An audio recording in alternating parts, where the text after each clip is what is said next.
There were armed groups scattered all over the world, but they all feared only one person, and that person was Peter. What surprised everyone was that this legendary assassin was now an elderly man, over 60 years old. Yet at that moment, a beaten man lying in an alley, surrounded by several bodies, said that Peter would have died as a legend if he had left long ago. But now, he was being hunted by thousands of assassins who wanted his head. He had been loyal to the organization his entire life, but now, it was that very organization that wanted to see him dead. He asked if it was really him, but the figure wearing a mascot head remained silent. Still, the man went on, saying that Peter was still alive, that he had never been discovered until now, and that even though he was the legendary Peter, all of this still seemed meaningless. Then the man with the mascot head finally broke the silence and asked if he truly wanted to know the truth. He explained that even with tens of thousands of eyes watching at once, no one could ever find him, because the Peter everyone was looking for no longer existed. At that moment, the wounded man began to wonder if the man before him was actually Peter. It had all started 3 months earlier, when Mr. Bay began neglecting his medical checkups until he received a warning that he would die in less than a year than 3 months if he continued that way. But he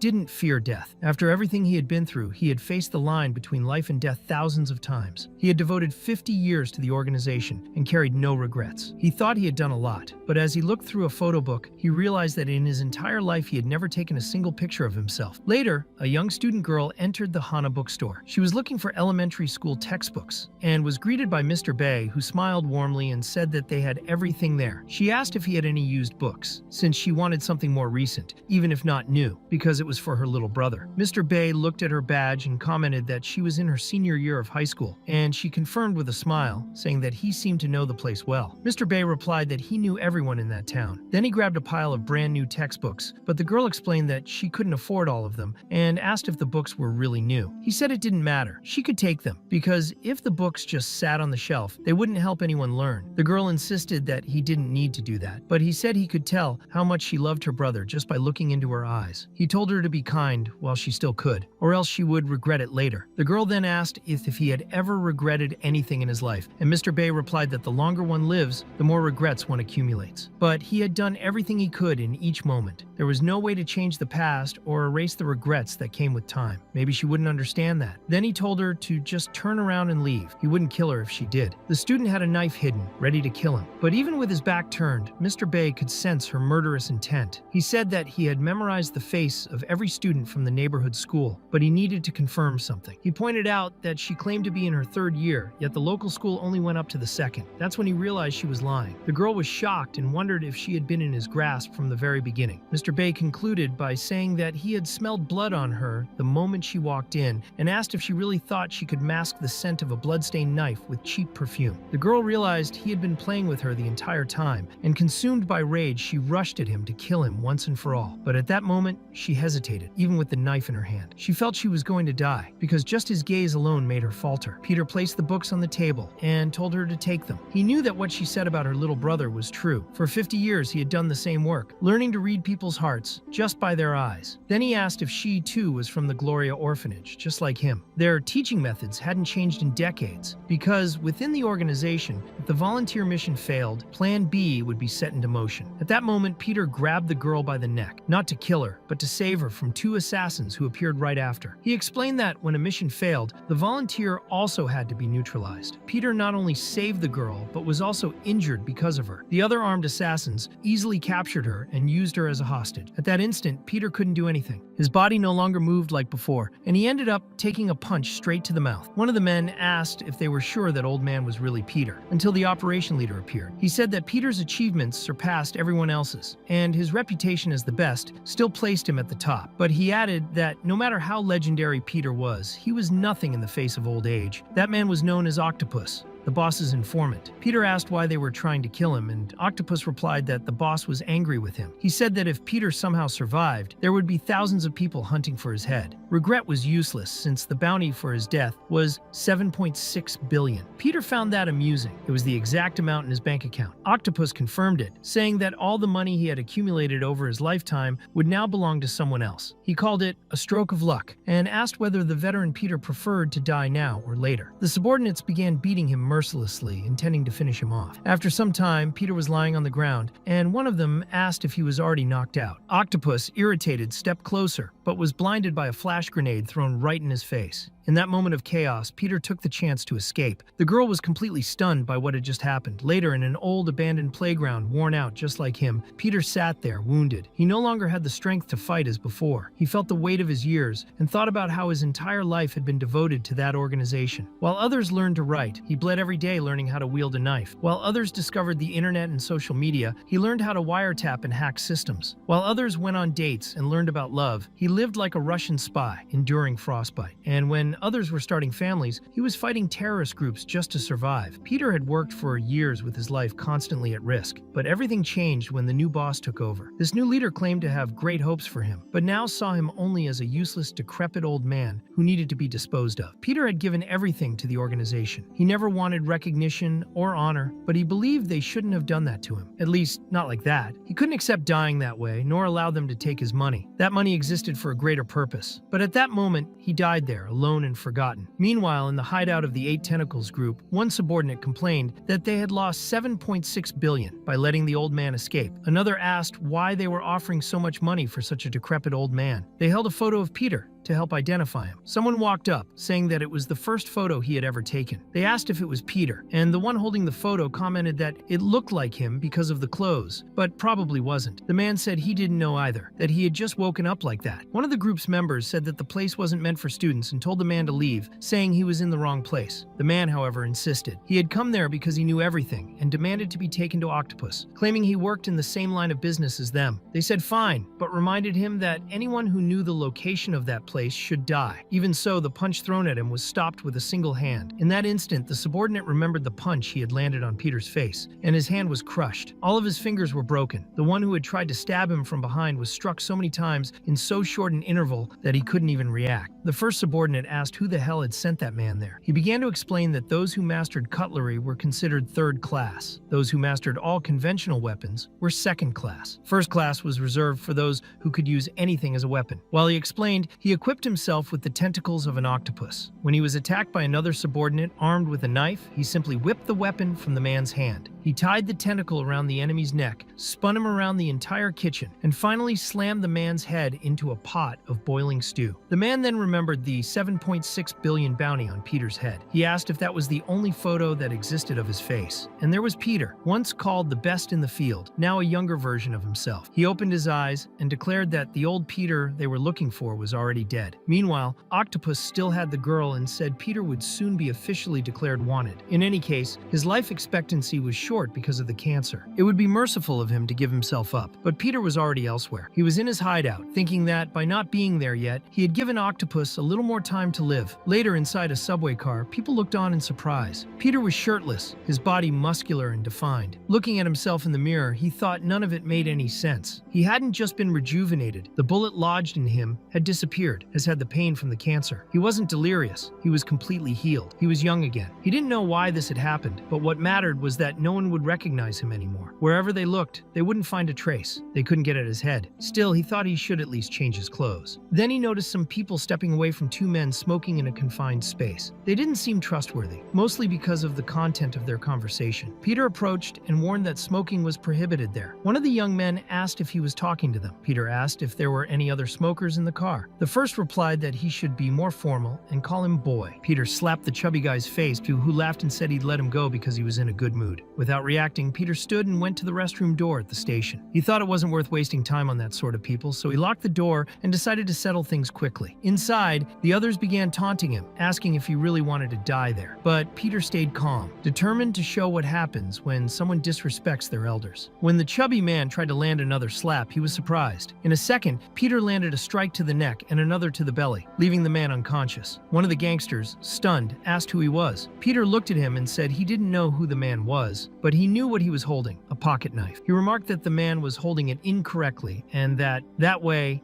he'd end up cutting his own fingers when he swung it. The gangster tried to play tough, but Peter was faster. Before anything else could happen, he disarmed the man with ease and landed a blow to the neck. It wasn't enough to knock him out, only to leave him in terrible pain. Peter warned that he was lucky not to have been stabbed because had he been, he would be dead. He also made clear that he didn't know what illegal thing that gangster had done, but he warned that if he ever found out who the man was, or if the man told anyone that he'd been there, he would die. The man was so terrified, he literally urinated himself. Peter noticed wrist and thought that, in any case, the pants wouldn't fit him anyway. Later, Peter checked his bank account and discovered that all his money was gone. The $7.6 billion had vanished completely. Meanwhile, the two gangsters were leaving the bathroom, and the chubby one was in his underwear because Peter had taken his clothes. Peter kept thinking they shouldn't have touched his money. As he exited, he heard some young people talking about a scholarship from the Gloria Club. That caught his attention. The orphanage where he'd grown up was also called Gloria. It had been run by a small religious organization. But now, 50 years later, it had become a huge cartel with influence across politics and business. The Gloria Club was only a front. Peter knew this because he himself had once been part of that organization, and now he was certain he would destroy it. Elsewhere, a group of mercenaries was preparing to capture or kill a man. They knew he had come alone, and by the level he'd shown, could defeat them without help. One of the men commented that Peter was untrustworthy, and that relying solely on him was dangerous. But the target wasn't Peter, it was someone else. One of the criminals said the Gloria Club people were too greedy, and that they would all die if they kept acting like that. The enemy told them to drop the formalities and get straight to the point, because ending it quickly would be less painful. The leader of the mercenary company, Vakna, replied, thinking the man spoke too much for a rookie. He had prepared a special gathering, expecting many guests. However, when he ordered his men to attack, everything began to go wrong. The visitor, Octopus, was extremely flexible and dangerous. Even if he wasn't one of Gloria's 12 apostles, Vakna's leader realized he had underestimated the foe. In a few seconds, the henchmen were down, and Octopus was making impossible movements with his body, bending his head and legs backward like an octopus choking its prey. Octopus was ranked B+,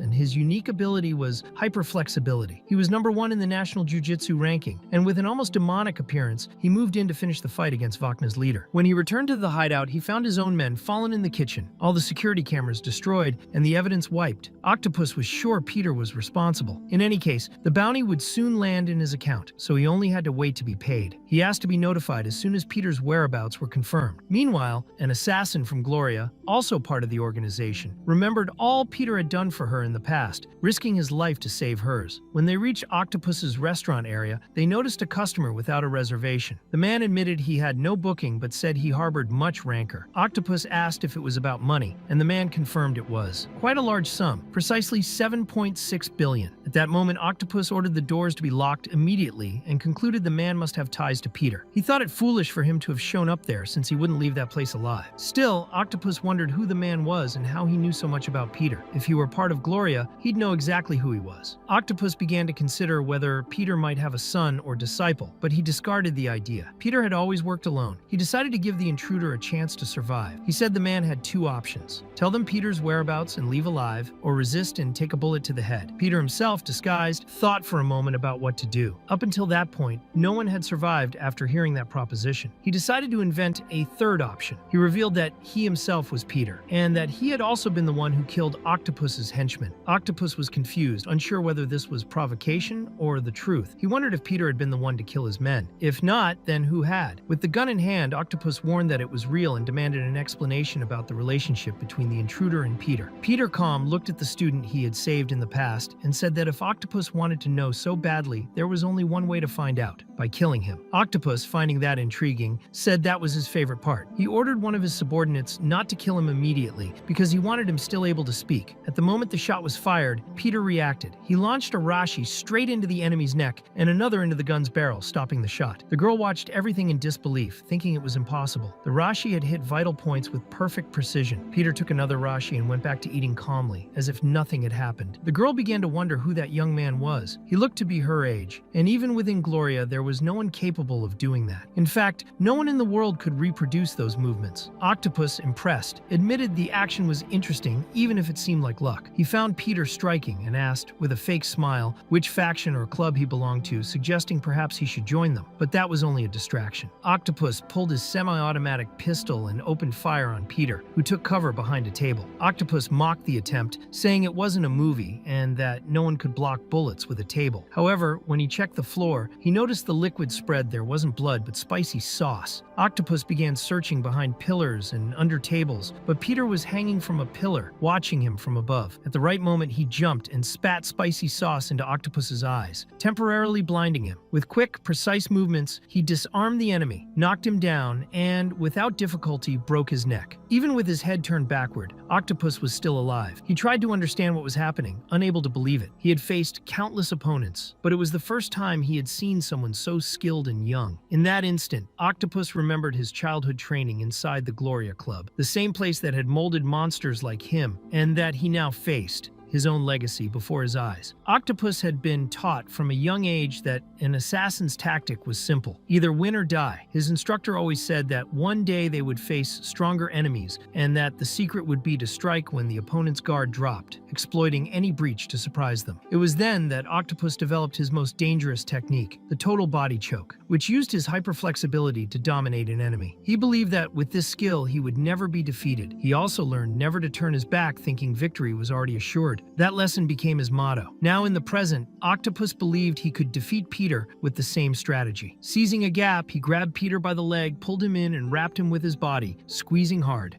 He proudly said he'd been in this business since before Peter was born, amassing countless skills over the years. He thought the kid now understood who the real veteran was. But the next instant, he noticed something wrong. Peter, who should have been being suffocated, was standing beside him. The person he had strangled was, in fact, his own subordinate. Confused and gasping, Octopus realized he had fallen into a trap. With all his experience, he understood he would die right there. Octopus looked at the young man before him and thought he might be as strong as the Gloria's 12 apostles, or even superior to them. Trying to save his own life, he proposed a deal. He said he would hand over the girl in exchange for leaving alive. Peter replied that it was a fine deal, and that, as expected from the Gloria Club, they always handled things practically and quickly. As Octopus stepped toward the door, he commented that Peter could do whatever he wanted with the girl. But before he could take another step, Peter reminded him of something. He said he remembered that old tactic, the rule of do or die, and never turning your back, thinking you've already won. The next time Octopus did that, his head would roll. Peter recalled Octopus's past when he was still a student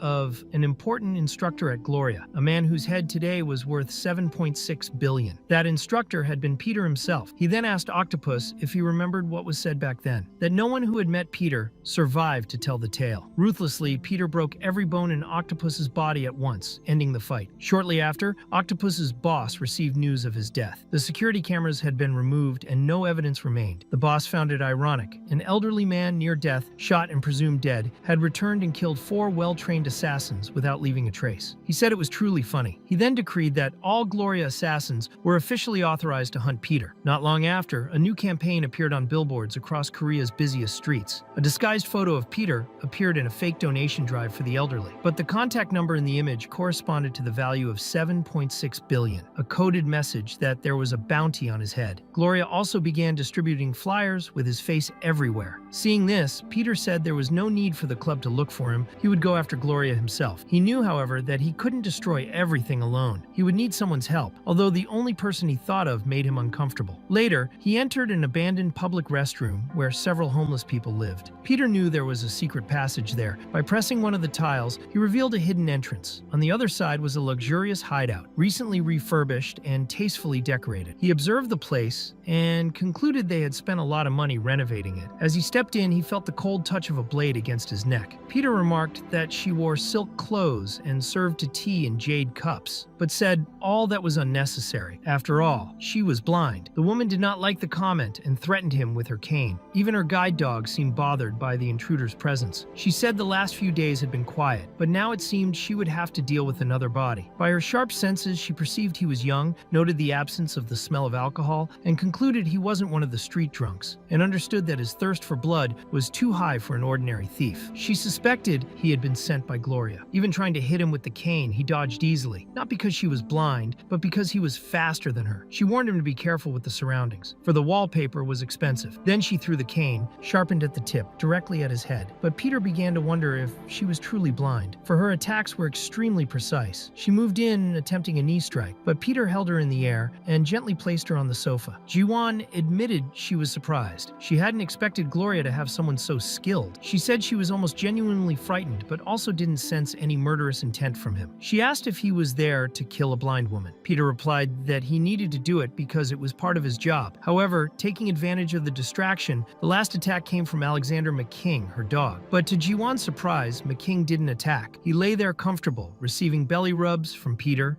and wagging his tail. She was shocked, not understanding the scene. Jiwan then approached and commented that he looked younger. She touched his skin and was surprised by its softness, noticing he no longer had that old smell. She began to wonder if it was really possible. She flopped to the floor and begged him to shoot her in the belly too, wanting to rejuvenate like him. She imagined that perhaps this was the key. Sometime later, she was sporting a bump on her head, caused by him, and still a little dizzy. Jiwan asked whether he really intended to fight Gloria alone. She thought it was completely insane. Peter answered that he did, planning to do so by walking straight into the eye of the storm. He said that since Gloria was looking for him, the best way to have them in his hand would be to infiltrate as one of their own assassins. Jiwan was incredulous at the plan and asked if he had gone mad. Peter admitted it did sound crazy, but she had to acknowledge he was now unrecognizable. He had rejuvenated so much that no one would know he was the old Peter. If he could become a Gloria assassin, he would be infiltrating their plans from the inside, an enemy within the house. She remarked that he had always been a terrifying man, and he replied that she was too, perhaps even more so. Still, Jiwan insisted that was impossible. She explained that, as he already knew, to become one of Gloria's assassins, one had to go through the orphanage. Even the former Peter had come from there. Now he was just a young outsider. But Peter disagreed. He said there was a way. He had infiltrated the Divine Glory School, a private institution created by the Glory Foundation. On the surface, it looked like a normal school, but in truth, it was a training center for assassins. It operated discreetly, maintaining a special class reserved for the deadliest trainees. Peter planned to enter that very class, for it was the only path to becoming a Glory assassin. From his very first steps through the corridors, he had already drawn everyone's attention. The girls began approaching, whispering about how handsome the new student was, praising his looks and smooth skin. Even a cat had climbed onto his shoulder and made itself comfortable there, captivated by his presence. He was so handsome, he looked like a male version of Snow White, with animals approaching him without fear. Later, in the school auditorium, Peter wore an earpiece through which Jiwan discreetly spoke to him. Peter believed there was an exception to get into that special class. Even if rare, he knew he needed to draw attention for it to happen. So, with conviction, he stepped onto the stage, walked up to the microphone, and introduced himself as a transfer student named Kim Sun-gu. He loudly declared that his hobby was fighting, his talent was fighting, and that he was an assassin. He said it clearly so everyone could hear. Even the school's dog was left gaping at his boldness. That daring act drew exactly what he wanted, the attention of the assassin class. It was the path he intended to use to get recruited. Still, he corrected himself while still at the microphone, saying he would also be a diligent assassin who studied well, then thanked everyone for their attention. As he stepped off the stage, he was confronted, not by assassins, but by a random student. A chubby boy appeared suddenly, visibly furious, accusing Peter of seducing Ye Jin and calling him a bastard. This boy was young Yusul, a student who for a long time had used his fame and money to try to win a woman's heart. It was obvious she never truly liked him, only what he could offer. Now his girlfriend had been stolen by Peter, and that drove him mad. Young Yusul was known for ruling the school with his heavy fists, but for the first time in his life, he felt death draw near. Peter's punch felt like a sign that he might meet God sooner than expected. Yet no real hit was even needed. Before any blow could land, the chubby boy collapsed, and Peter, with disdain, flicked his forehead, humiliating him even further. At that moment, the teacher appeared, irritated by the commotion. He demanded to know what was happening and asked who Sun-gu's father was. When Peter replied that he was probably dead, the teacher apologized, but still dragged him by the ear to the principal's office. Meanwhile, the real assassins from the special class began discussing that strange new student among themselves. They wanted to find out more about him, perhaps even kill him if it sounded fun. What none of them knew was that among them was an undercover student, the same girl Peter had saved some time ago. Upon recognizing him, she was shocked, unsure of what he was doing there. During lunch break, Peter went up to her and sat beside her casually, as if nothing had happened. He started chatting, saying some people had tried to stop him from coming, but he managed to escape. He asked why she always sat in that spot. She replied she wasn't very hungry to stay in the cafeteria, but Peter, looking at her full plate, joked that it looked more like a meal for a construction worker. Another nearby student commented that he talked too much, but the girl, after pausing to think, recalled everything Peter had done. That day in the hideout, he had killed all their enemies and asked her to say it was him who did it. She had kept that promise. Even so,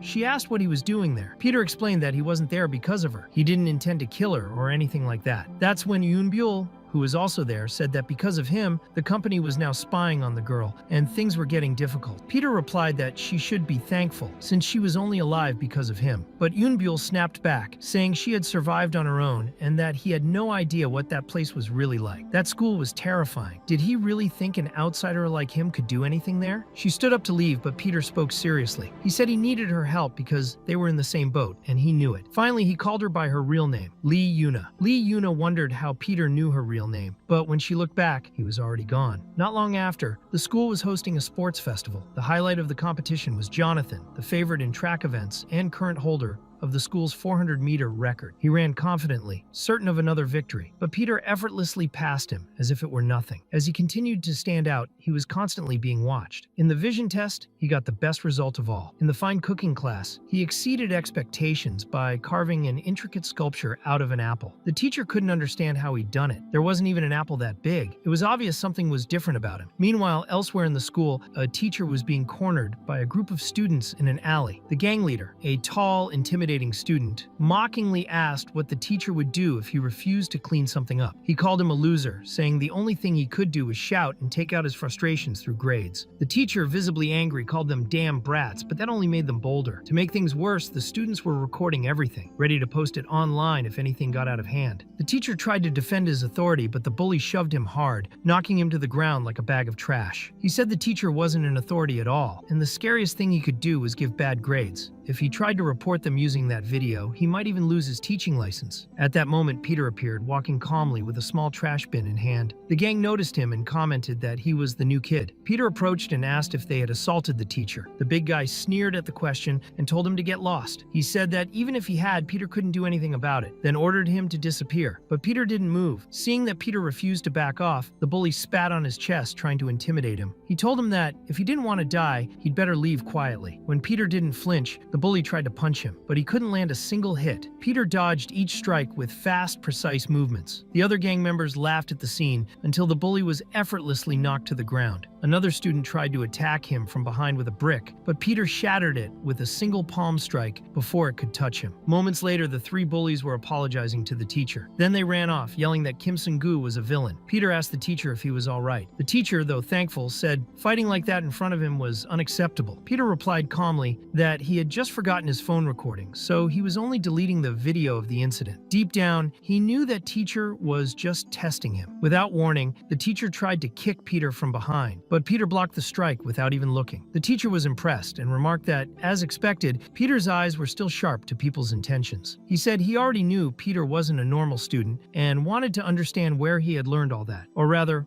why he had learned it. Peter answered that he sought revenge against the glory that had destroyed his life. He said he had lost everything, his home, his money, his family. Now he was like a walking corpse. He had nothing left. Upon hearing that, the teacher asked if he would like to join the volunteer club. In Peter's mind, this was the moment he had been waiting for. He knew the teacher was the one who recruited assassins. That was why he had worked so hard to draw attention, especially when the man was nearby. That seemingly ordinary teacher was, in fact, a glory instructor, responsible for training new assassins. Later, on the way to the so-called volunteer room, an instructor explained to Kim Sung-gu that the Divine Glory School had a development chamber for assassins, though everyone preferred to call it the Volunteer Club. It was a special group where only a few students were selected to learn the true way of an assassin's life. Being accepted there was a rare privilege, especially for a transfer student. It wouldn't be easy for him, but the instructor believed Sun-gu would manage. Those were his words of welcome to the mysterious volunteer room. When Sun-gu entered, he was surprised by what he saw. The students looked like completely normal teenagers, nothing like what he expected from a group of assassins. The instructor then called everyone's attention, told them to focus, and announced that this was the new volunteer they would now be working with. Among those present, Lee Yuna wondered why he was there, and more importantly, why he was staring at her like that. When she noticed Sun-gu winking at her, she questioned whether it was some kind of signal, perhaps a threat, or even a sign that she would be his next victim. Kim Sun-gu politely introduced himself, thanking everyone for the warm welcome, even though he knew that was far from the truth. Soon, two students stood out among the group. Both made it clear that they didn't care about his name and that welcome meant nothing in that place. To Peter, at least those two actually looked like real assassins. The brothers were known as Dokgo Hyung and Dokgo Jae, and they were shocked that an outsider had been admitted, someone who hadn't come from Glory's orphanage. Peter, however, thought that technically he was part of the first generation, though he preferred not to elaborate. The instructor announced they would hold a simple welcome event, prompting the students to suggest something like the bloody punch, a pun that amused the group. Peter finally felt that this atmosphere was more fitting for the real classroom of Glory's assassins. The Dokgo brothers stepped forward, saying they themselves would do the honors of welcoming the newcomer. Concerned, Lee Yuna asked them to stop. She thought that if they kept pushing, they'd end up dead, but Dokgo Jae told her to move aside unless she wanted to get hit too. She only wanted to prevent the worst, even though she knew no one there would listen to her. The brothers then challenged Peter, asking if he actually knew how to fight or if he was just another cocky tough guy. He answered sarcastically, saying he knew how to fight a little. The two of them declared it would be his last fight, but when they launched their attacks, Peter blocked every strike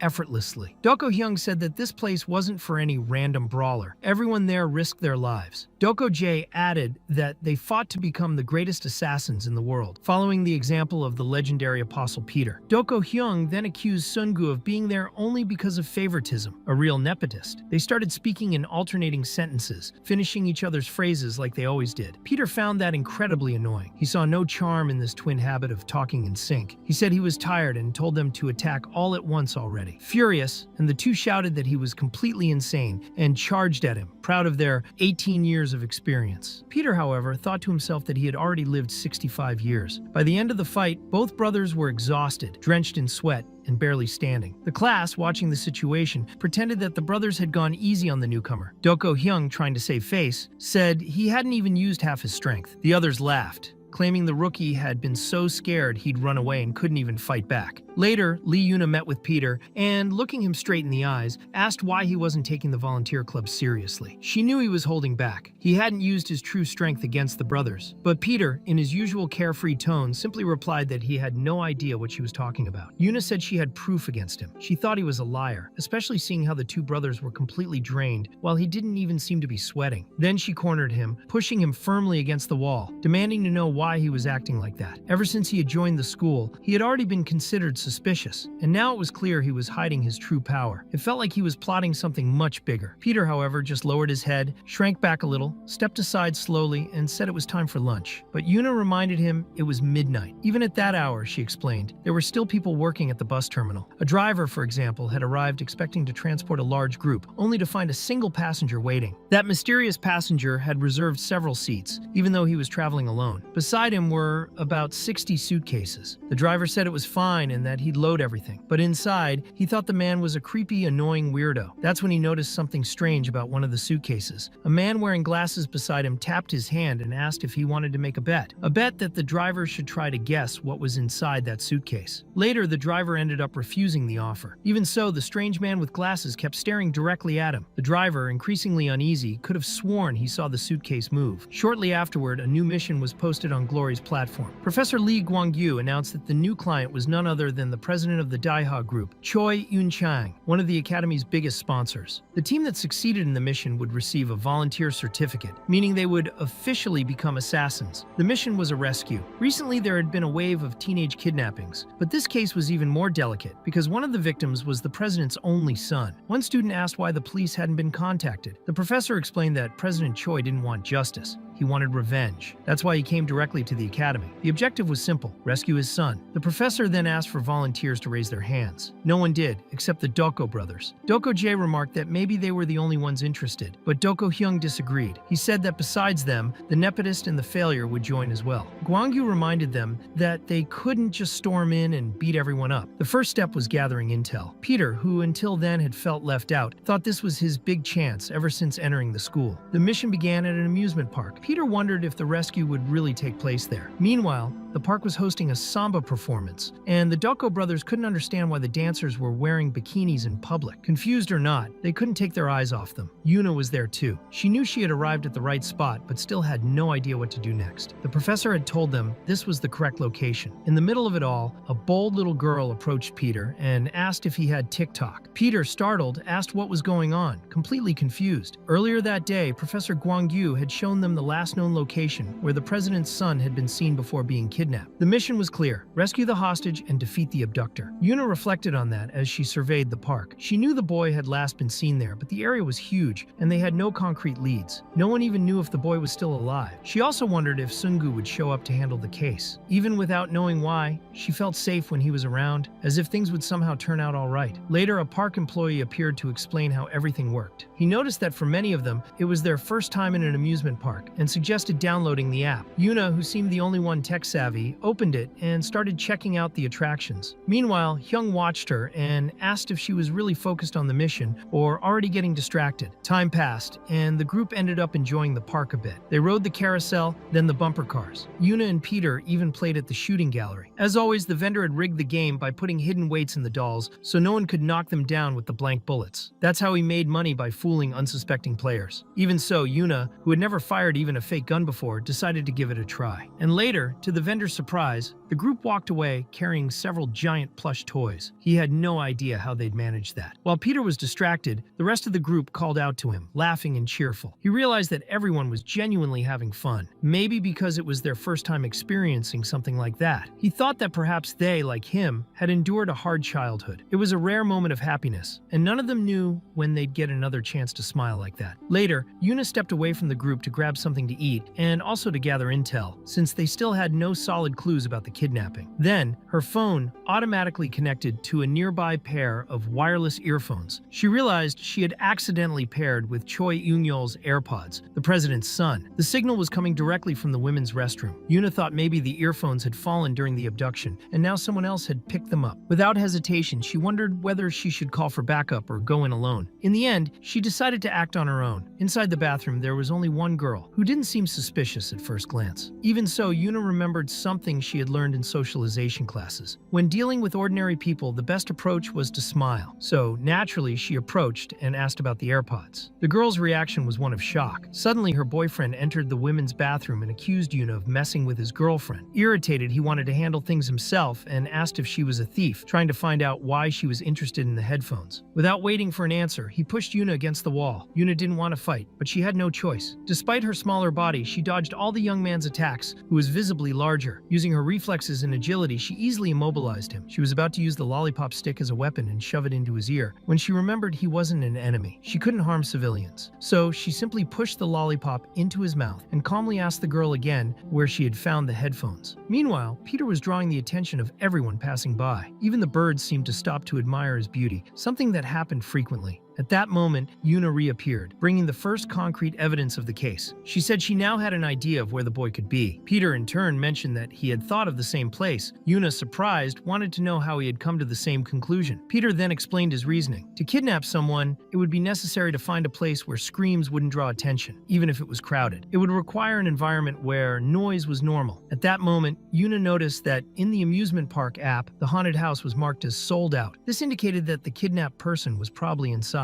When the group entered the location, the Dako brothers immediately became serious. It was no longer a time for jokes. No one knew what could happen inside. Even while saying this, Hyung clung to Yuna's clothes, trembling. He tried to disguise it, saying it wasn't fear, but that he was protecting her rear. But his behavior spoke for itself. Peter found the atmosphere very strange. The place was completely empty. He then alerted everyone to prepare, as a new phase of the mission was about to begin. Suddenly, gas began to fill the haunted house corridor. Peter quickly realized what was happening. Since the moment Professor Guangyu had assigned them this mission, there had been a possibility of being deliberately kidnapped. The gas was a sedative, and in a few moments everyone passed out. Meanwhile, at the school, Professor Guangyu was desperate. He asked for immediate contact with the students. One of the students tried to call, but no one answered. He asked the professor what was happening. Guangyu, very shaken, said this was not a simple mission. He revealed that it involved Park Sang-do, a former candidate for apostle who had been expelled from glory for being considered uncontrollable. The student tried to calm the professor, reminding him that the boys at the school had already been trained and were not a bunch of clowns. They said they had learned everything they needed, so nothing bad would happen. But Gwangyu firmly denied this. He said Park Sang-do was a monster. He showed his right leg, now replaced by a prosthetic, and told that it was that man who had taken it from him. Later, the students woke up in a dark place, surrounded by suitcases. Exactly the 60 suitcases belonging to Park Sang-do. He appeared before them and asked if they knew from the beginning what was happening. He said he had put everyone to sleep with chloroform, the same type of drug frequently used in movies. However, while normal people pass out with their mouths open, Yuna had her mouth closed. Back at the school, Gwangyu remained desperate. He stressed that they needed to find the students immediately. He said that if they were discovered, Park Sang-do could also take their legs. At that moment, Park Sang-do was about to approach Yuna and grab her neck, but her phone rang first. It was Professor Gwangyu himself, who called directly to the kidnapper and confronted him. Gwangyu warned that if Park Sang-do so much as touched any of the children, he swore he would kill him. On the other end, Park Sang-do laughed, saying it had been a while since they last talked. He asked why so much violence. He wanted to know if the professor was afraid his students would end up crippled like him. After that, he made a proposal. He said they would make a bet. When Gwangyu arrived, he wanted to know how many pairs of legs would still be intact. He promised that if the bet was accepted, he would spare Choi Un-cheng's son. The student listening to the call noticed that Professor Gwangyu was trembling during the conversation with Park Sang-do. However, the kidnapper ignored all appeals and warned that they should hurry, as his process would soon begin. While he stepped aside to prepare, Yuna tried to wake Sungu but realized he was sleeping with his mouth open, indicating he had been affected by the gas. Without much patience, she removed her shoe and pushed her foot into his face. Peter, seeing this, asked what she was doing. Yuna replied that she was just trying to wake him. Peter said he wasn't even asleep. She insisted she just wanted to wake him, but he asked if it was with the smell of her foot. Yuna threatened to pinch his face. Soon after, she began applying what she had learned to remove the handcuffs, but Peter was already free. In fact, he had untied himself even before the enemy appeared, and Yuna, seeing this, said she recognized that man. Park Sang-do had previously been a member affiliated with Glory, and Peter, upon seeing him, commented that he knew him very well too. He asked if Yuna liked bets, as he loved them.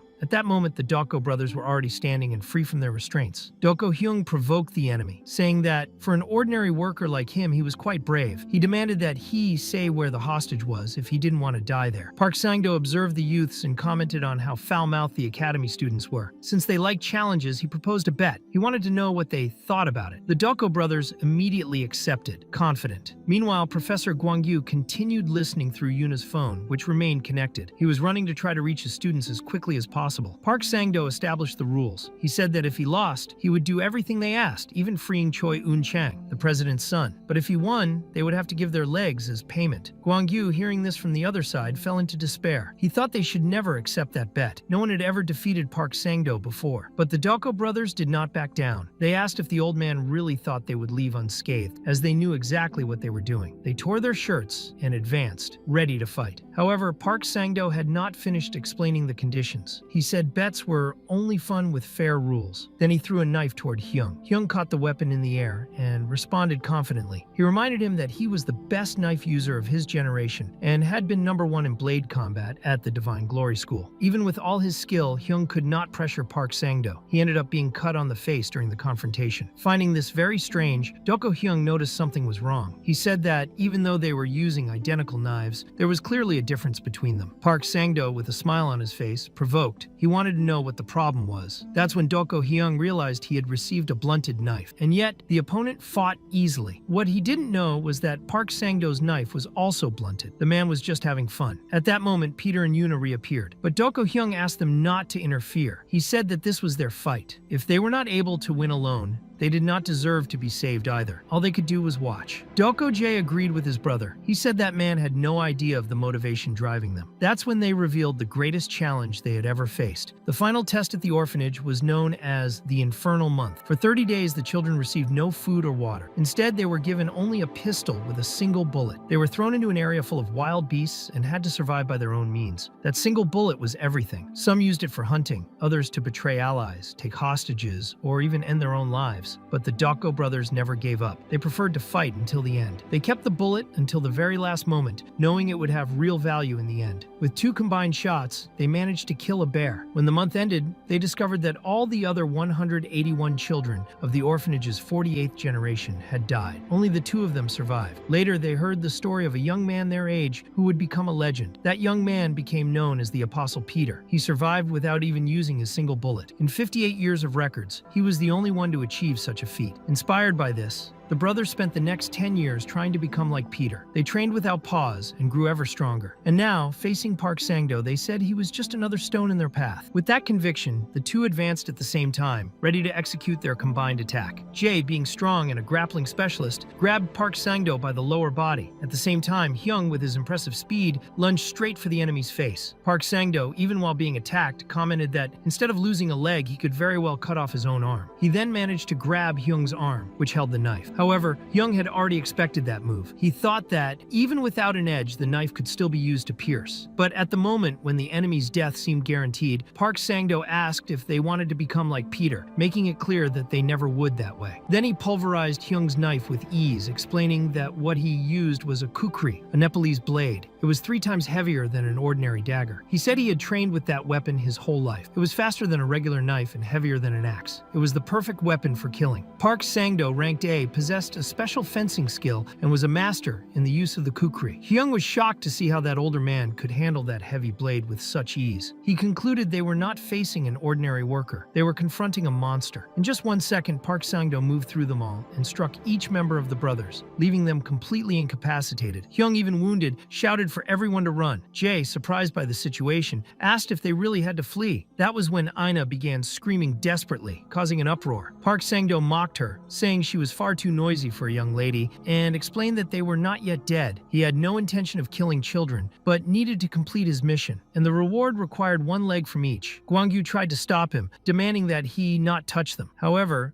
Peter stepped forward and proposed a new bet. He suggested they could double the wager. If Park Sang-do wanted, he could also take arms or even necks. Park Sang-do, amused, said he found him very interesting, typical of someone from Glory. He accepted the proposal, and to keep the bet fair, threw his kukri to Peter. Yuna, worried, begged him not to accept that weapon. But Peter refused the kukri and said that what he already held was more than enough. He had a floral tray in his hands. Park Sang-do found that hilarious. He laughed loudly as he hadn't in a long time and warned he would not go easy. His next strike was wide and fast, but Peter managed to dodge at the last moment. Park Sang-do commented that using a tray as a shield was not a bad idea. He then began striking Peter's tray repeatedly, trying to hit him with full force. Still, he asserted that the tray wouldn't withstand even a single true blow. While all this happened, Gwangul, still listening in through the phone that remained connected, wondered what was going on. He knew he could not let that madman repeat what he had done in the past. He could not lose his students to Park Sang-do. At that instant, Park Sang-do remembered a day he'd been at a casino.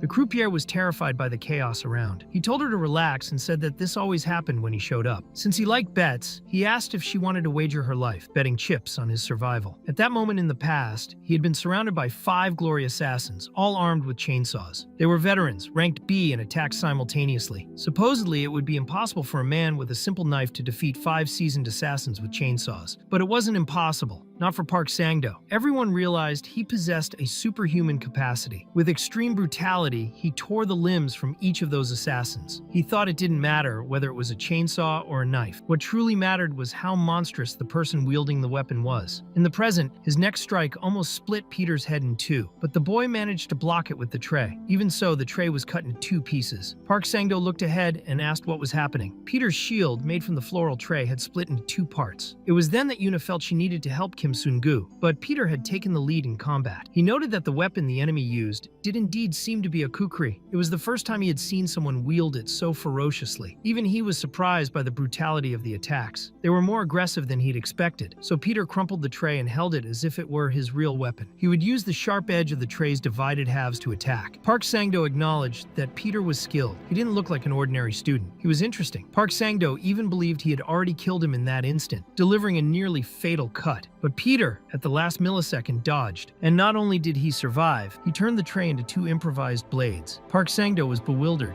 and asked if he was really a student. He said that no matter where he had learned those tricks, they wouldn't work against him. Then he threw his coat toward Peter's face, trying to distract and attack at the same time. Thinking he had shredded the boy, he discovered that what he had cut was only a cushion. The next to be hit was himself. Park Sang-do took a direct cut to the neck from the tray's sharp edge. Although the blood didn't gush excessively, the blow was deep. Peter had hit the karate carotid artery. The enemy repeated the question in a low voice, as if he still couldn't believe it. Is he really a student? Now he understood Peter's strategy. The tray could not cut through thick clothing, so the strikes were always aimed at the neck. With the two sharpened halves of the tray, Peter matched the speed of a kukri master, perhaps even surpassing it. He no longer seemed human. He was more like a monster. Yuna knew that if Peter were hit by a direct kukri strike, he would die. Even so, she noticed that Park Sang-do was slower than Kim Sun-gu. But at that moment, Peter was also struck in the face. A thin trickle of blood ran down. Yuna was in shock. He was clearly faster, yet he had still been wounded. Park Sang-do explained that to slaughter an ox, you needed the right knife. The same principle applied to rats like Peter. From inside the kukri, he pulled two smaller knives, much lighter. Peter immediately perceived the danger. If Park Sang-do was already fast using heavy weapons, with those new knives he became extremely swift. Yuna saw clearly that Kim Sun-gu was no longer at an advantage. Even so, Peter still maintained the combat rhythm, trading blows with precision. Park Sang-do, even using stabbing weapons, managed to make deep cuts. When he finally found a gap and tried to thrust the dagger into Peter's neck, his hand failed. He lost strength and let the knife fall. Alert, Peter asked whether his hand perhaps no longer worked. Park Sang-do, surprised, understood everything. The boy had never aimed at the neck. From the beginning, the target had been his hand. It was completely damaged. He could barely hold the weapon. Peter calmly explained that he had cut the extensor and flexor muscles, the abductors plus the median, radial, and ulnar nerves, all the ligaments and structures necessary for someone to grip a knife, and he had done it with his tray from the start. He had never intended to kill him with a single blow. His plan had always been to dismantle the enemy bit by bit. Park Sang-do couldn't believe what he was hearing. The boy in front of him wasn't a student. He wasn't even an ordinary boy. He was a wild beast, a creature that had devoured countless victims. Peter, with cold precision, crumpled what remained of the tray as if it were a sheet of paper. He said that Park Sang-do had claimed a silver tray could never beat an iron knife. So, to end that notion, he would show that even soft water can break hard stone. With the crumpled tray, he shaped a sort of metallic glove around his left fist and prepared to rain punches on the enemy's face. While all this happened, Park Sang-do remembered his childhood. Back then, he was hung from trees by bullies and forced to drink their urine. Every day, he dreamed of killing those bastards, but he never could. He had no strength. He had nothing to fight with. Until one day, a certain incident awakened him. One day, still a child, a boy approached Park Sang-do with two rabid dogs. He knew the boy was afraid of dogs. He said that if he could defeat at least one of them, he would never be bullied again. It was a bet. For some reason, those words affected Park Sang-do. He was surrounded, but without understanding why, his legs began to move on their own. It was at that moment he learned something about himself. He knocked down both dogs, even with another boy trying to gouge his eyes. Park Sang-do never fully understood it, but he knew from then on that bets made him stronger. It was the dopamine, serotonin, and adrenaline running through his body. Every bet made him feel powerful. It became his addiction. He had won every bet since that day. He was the strongest.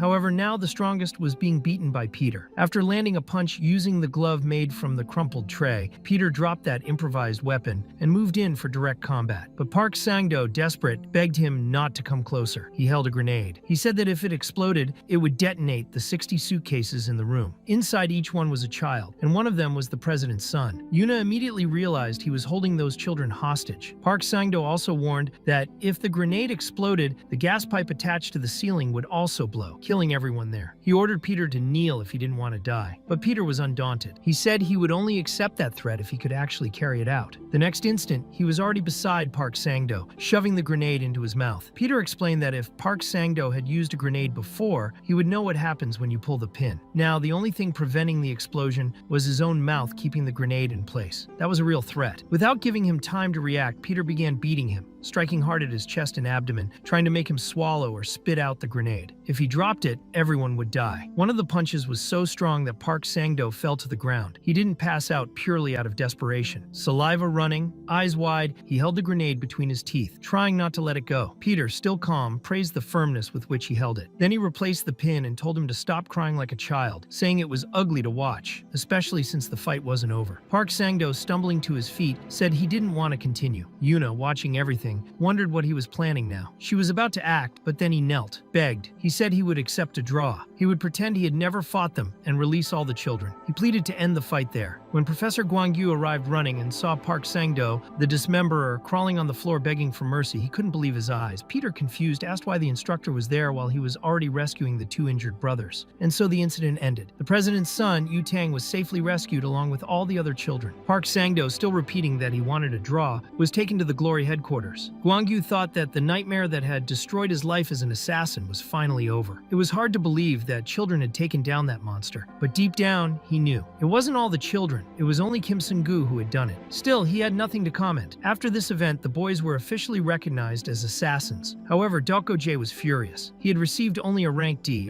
even after capturing an S-rank assassin. Yuna told him to be quiet, but asked why they had been summoned there. They descended several floors of a huge building until the elevator opened. On the other side, there were women so muscular that their secretary outfits barely fit. The brothers didn't like women like that. Hyung immediately commented that they must be on the wrong floor. He repeated it twice, somewhat confused. Then, a girl who caught their attention even more appeared. Hyung, excited, said this was the right floor. Even Jae was banging his head on the wall nervously, but turned when he saw the new woman. She calmly asked them to follow her. She said that her president was very interested in the new assassins. After all, they had saved none other than the son and heir of the Daiha group. The first gift they all received was a huge feast with a wide variety of dishes in abundance. After that, they were given elegant clothing, including top-quality suits. However, the real event of that day was still to come. The woman who accompanied them guided them to a large door and explained that the main event was just behind it. When the doors opened, they all faced the largest arsenal they had ever seen in their lives. The place was filled with weapons of all kinds. There were firearms, bladed weapons, rifles, pistols,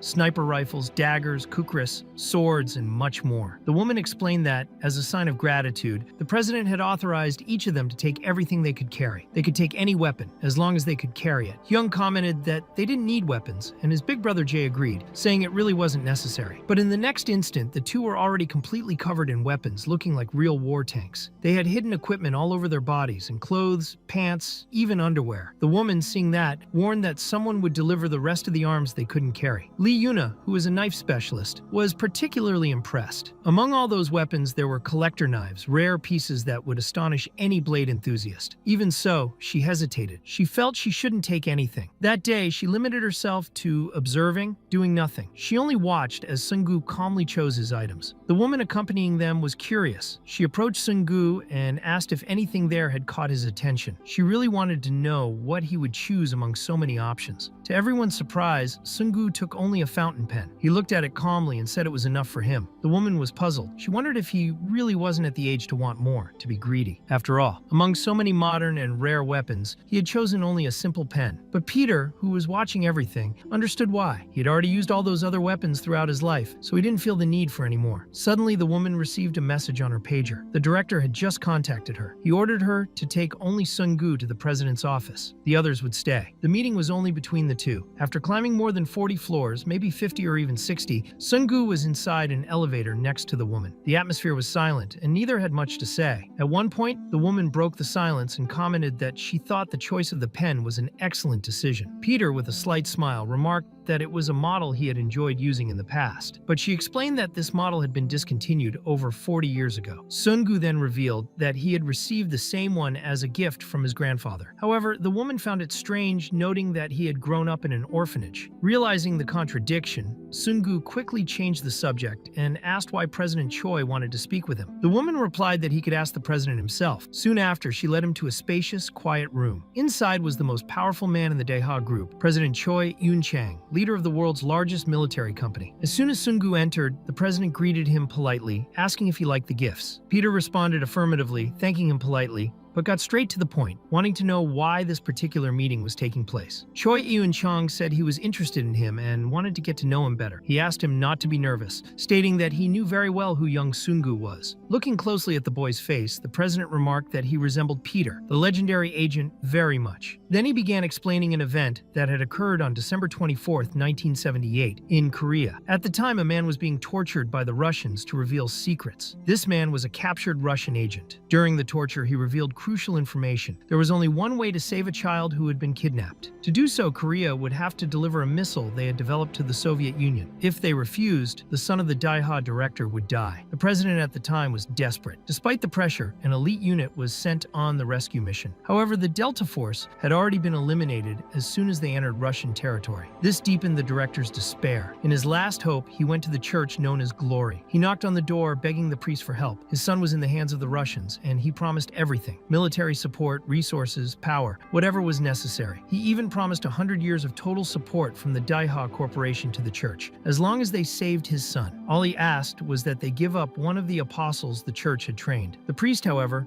replied that he didn't know what he was talking about. He told him not to worry, for everything would happen according to God's will. He even said that the missile of God was already on its way to Moscow. The director asked if it would really work, reminding him that the 3 elite teams had already been eliminated. He questioned whether a single apostle could accomplish this alone. The priest, calm, affirmed that yes, that apostle was chosen by the Lord. He would do everything alone. Then, in a hidden train carriage in Russia, Peter appeared. He broke into the compartment where all the criminals were and, upon confirming they were Russian agents, acted without hesitation. He shot each of them with precision, executing them perfectly. Peter had little ammunition, but he was confident. He knew the number of bullets he had was exactly what he needed to eliminate the remaining enemies. When he advanced to the next carriage, he found the last thug holding a gun to the head of the Daiha director's son. The criminal threatened to shoot if Peter took another step. He said he had heard of him, the monster who always survived wherever he went, the legendary apostle Peter. Calmly, Peter spoke to the boy named Choi in Korean. He asked him that when he counted to 3, he should duck immediately. He began counting. 1, 2, and on 3, while the Russian still insulted him, Peter threw a coin with such precision and force that it pierced the enemy's skull. Then he spoke in Russian one last time,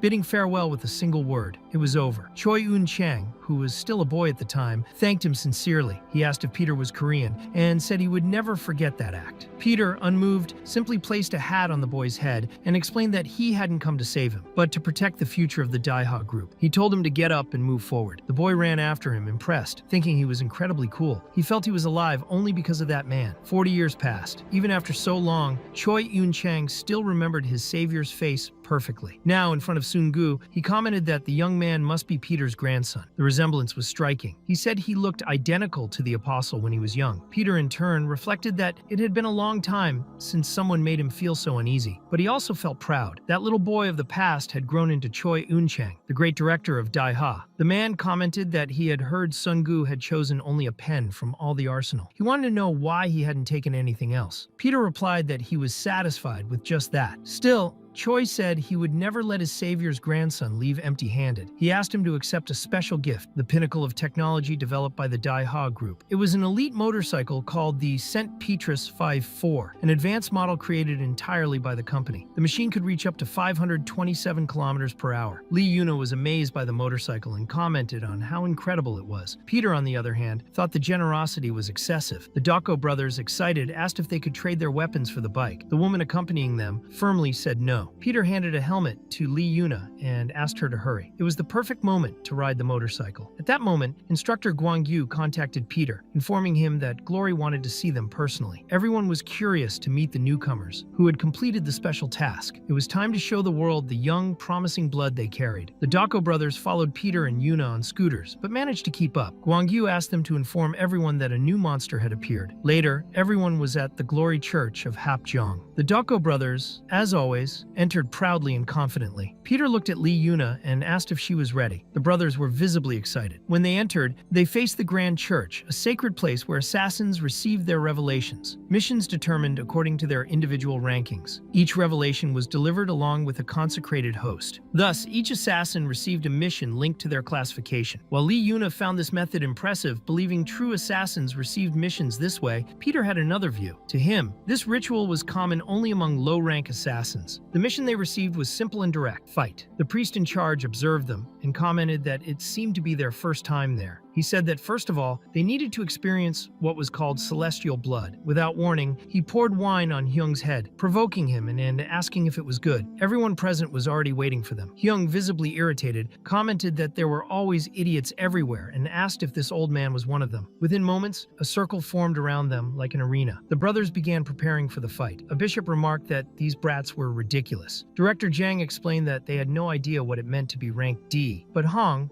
another bishop, countered, saying they did know. They just weren't born to stay at that level. The Dako brothers' first combined attacks surprised everyone. Even the bishop who had mocked them was impressed. Jay, confident, said that the old man was too annoying for a rank B and that he would stop playing around. The brothers' synchronized attacks were so precise and powerful that even Lee Yuna was surprised by their strength. She really had no idea that Jay and Hyung were so strong. In fact, they were performing even better than in the fight against Sangdo, and even managed to deceive the bishop with a simple but effective tactic. tactic. Jay charged like an enraged bull, while Hyung appeared from behind, grabbing the enemy's feet to immobilize him. Just as Jay prepared to deliver a crushing hammer strike, a gush of blood interrupted the attack. But the blood was not the bishop's. The bishop himself, with cold precision, explained that he had also dreamed big when he was their age, but someone needed to show dreamers what the real world was like. He didn't intend to go easy. With a precise move, he pierced Jay's hand with his weapon. Then it was Hyung's turn, receiving a punch so powerful that he was easily knocked down. Meanwhile, Peter and Yoon observed the scene, and Director Jang, also known as Hank B, the 33rd assassin in the ranking, calmly approached them. He explained that this was the real world and pointed to the bishop, saying that he had dedicated his entire life to reaching the rank Kip level. He continued to explain that ordinary assassins who reach this level are considered special. There is a clear hierarchy in this world: 336 rank D assassins who receive simple missions, 200 rank C who handle gangs and other organizations, 100 rank B who face other assassins, 36 rank A who receive national level assassination missions, and at the very top are the apostles. According to Director Jang, to become a rank A, one must risk their life completely, but no one reaches rank S naturally. The 12 apostles at the top were simply born for it. The bishop then addressed Hyung and stated that to reach this level, he would need to die and be reborn. He then grabbed his head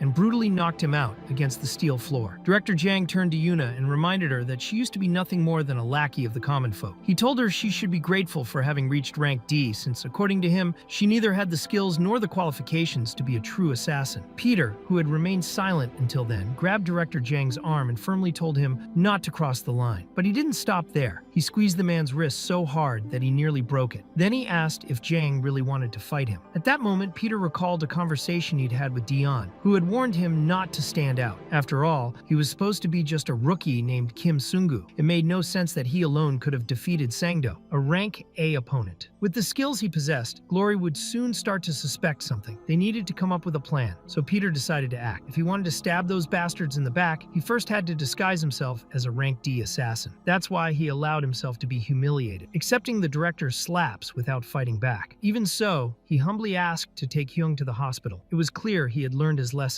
Never speak lightly of the apostles. In the end, Director Jang said that Peter had completely destroyed his motivation. He agreed to end the confrontation, but imposed a condition. Peter would have to give up his voluntary license to leave. If he wanted it back, he'd have to return stronger in the future. Later, they left that place utterly defeated. Outside, Hyung, still recovering, asked how they were going to explain what had happened to their instructor. If they said they'd lost their licenses, they might get their hair ripped out. He apologized to the others, lamenting that he hadn't been able to protect them. He said it would be too dangerous for them to stay by his side, so he couldn't afford to show weakness. But Peter, calm as ever, placed the helmet on the injured hero's head and said it was time to eat. They needed to stop thinking about it for a while. Sometime later, Peter and Yuna were riding off on a motorcycle. During the trip, she asked what she should do to become stronger, but Peter replied that kind of question shouldn't even be asked, and wanted to know why she wished for that. Still, she was the one who then asked if he was truly okay with everything that had happened. Peter answered calmly that their licenses had been taken. According to him, when someone is weak, it's only natural for everything to be taken away. Yuna said she knew that, but it didn't change the fact that she was still weak. Her anxious, worried gaze made Peter make an important decision. Later that night, Peter returned to that church. Wearing a suit, he knelt and silently prayed the rosary. Director Jang appeared and asked if he had come back to reflect on his actions after interfering in the earlier training session. He also wanted to know why Peter kept ignoring the adults around him. Peter looked him in the eye and asked if they had really needed to go that far. Jang replied that the brat hadn't been beaten enough to learn his lesson, but Peter said he wasn't there to fight. He had come to show them something they had never seen before and would probably never see again. He promised to reveal the abilities of an S-rank apostle. The other assassins burst out laughing. To them, it was pure nonsense, a kid talking big. They said they would beat him until he forgot the way home. But among them, the only one who didn't laugh was Director Jang, who froze completely, unable to say a word, even as he tried to convince himself that Peter was just a weak student, a rank D with no weapon. Jang felt an overwhelming fear when he looked into the boy's eyes. There were flaws in his stance, visible weak points. Yet something was terribly wrong. One assassin asked if he was really afraid of a mere child, and Jang said no. Deep down, though, he wanted to believe he could handle it. Determined, Jang recalled an unspoken rule among assassins. If someone of lower rank rebelled against a superior, the senior had the right to execute them. As he'd predicted, he hurled a book at Peter, expecting him to block it with his left arm. Then he swiftly closed the distance, struck his ribs, and tried to gouge out his eyes with another blow. But at that instant, something unexplainable happened. Director Jang saw himself dead, his arms torn off effortlessly by the strings of a simple rosary. The entire church was destroyed before his eyes, and his head rolled across the floor like a toy. He snapped back to reality, gasping for air, still alive but completely shaken. He couldn't understand what had happened. In every possible scenario of a fight against that boy, he had died. The instinct he had honed through years of battles and survival screamed that he would never defeat Peter. Slowly, Jang remembered the slap he had given Peter earlier. Ashamed, he stepped forward to apologize. But instead of retaliating, Peter gently patted the man's face a few times. He said he'd heard about Director Jang's ability to sense his own death, that it was an essential skill for any assassin. Peter congratulated him and said he had learned a valuable lesson. Leaving his senior kneeling on the church floor, Peter walked away. The next day, Dion was furious. She asked if he had lost his mind, picking a fight like that. She said he was screwed if anyone found out what had happened at the church. But Peter assured her no one would. After all, Director Jang was a rank B assassin. He'd never tell anyone what happened there just to avoid humiliation. Peter even teased her, asking if she would have told anyone in his place. Of course not. Dion thought she was worried about that idiot, but all he did was make her angry. Still, he just hopped on his massive motorcycle and sped off, leaving Dion behind in frustration. Later, at the Divine Glory School, the group was dreading how furious their teacher would be once he learned they had lost their licenses. They were in total despair. Then Director Jang himself appeared at the school to return their licenses. The students were overjoyed. It was a huge relief. But while handing over the documents, Jang got distracted staring at Peter and shivered, thinking that the boy was truly terrifying. He simply told the students to take care of themselves and left without asking further questions. Peter was holding Yuna's license but couldn't find her anywhere. In truth, she was in the training room, repeatedly stabbing a dummy. She was sweating, exhausted, yet she didn't stop. Even after everything that had happened, the fight with Sangdo, the humiliation at the church, she felt she had accomplished nothing. She felt completely useless, and that feeling was eating her alive. She thought that, being so weak, even her younger brother might end up suffering because of her. Peter showed up then, saying he was just there to return her license. But he noticed her condition. She said she didn't deserve it, that she was still weak. He tried to reason with her, saying it was normal to fail, and that she was still learning, but she told him to shut up. She said he didn't understand, that he was talented, strong, and always seemed to do everything right. Then Peter revealed that he knew something she probably thought no one did. He said her brother wasn't her biological brother, and asked if she could tell her story. Yuna then remembered her past. When she was little, she had been left inside a locker at the subway. She never had a family, never had friends. She was sent to a miserable orphanage where life was harsh and affection non-existent. A boy named Liuden kept trying to get close to her, calling her his sister, but she constantly rejected him, saying that family was a lie. At that time, all Yuna wanted was to die. She thought about it every day, living in isolation, and believing it was better that way. Until one day, she nearly did die. She lost a lot of blood, and the orphanage, short on resources, considered letting her go. They said it would be better if she just died. But the next day, Yuna woke up alive. The doctor said it was a miracle. Then she realized Liuden had vanished. The boy who had followed her like a shadow was gone. She later learned that he had sacrificed part of his own health to save her. She finally understood that all that time, even when she believed she was alone, someone had been by her side. Even without blood ties, he was her family. Later, she found the doctor in the hallway and begged him not to give up on the boy. She said she was fine now, that she could work, earn money, and pay for his hospital bills, no matter the cost. She was his sister, and that was the moment Yuna found her first real reason to keep living. She decided that it didn't matter if he wasn't her biological brother. It didn't matter what others thought. She would do anything to save him. Peter apologized, saying he had stuck his nose into something deeply personal. He started to leave so she could continue training, but Yuna grabbed his arm. With determined eyes, she told him he was the strongest person she knew. She asked, almost begged, him to help her become strong too. Then she came to her senses, realizing what she had just done. Overcome with embarrassment, she corrected herself, saying that what she meant to ask was if he could become her teacher. Peter, with a light expression, asked if that was how people usually asked for favors. She tried to fix it, asking how sincere he wanted her to be. Then she said it didn't matter. If he didn't want to, it was fine. She would leave. But Peter said that he was actually considering accepting her as a student. Yuna was surprised and asked if it was true. He replied that yes, it was true.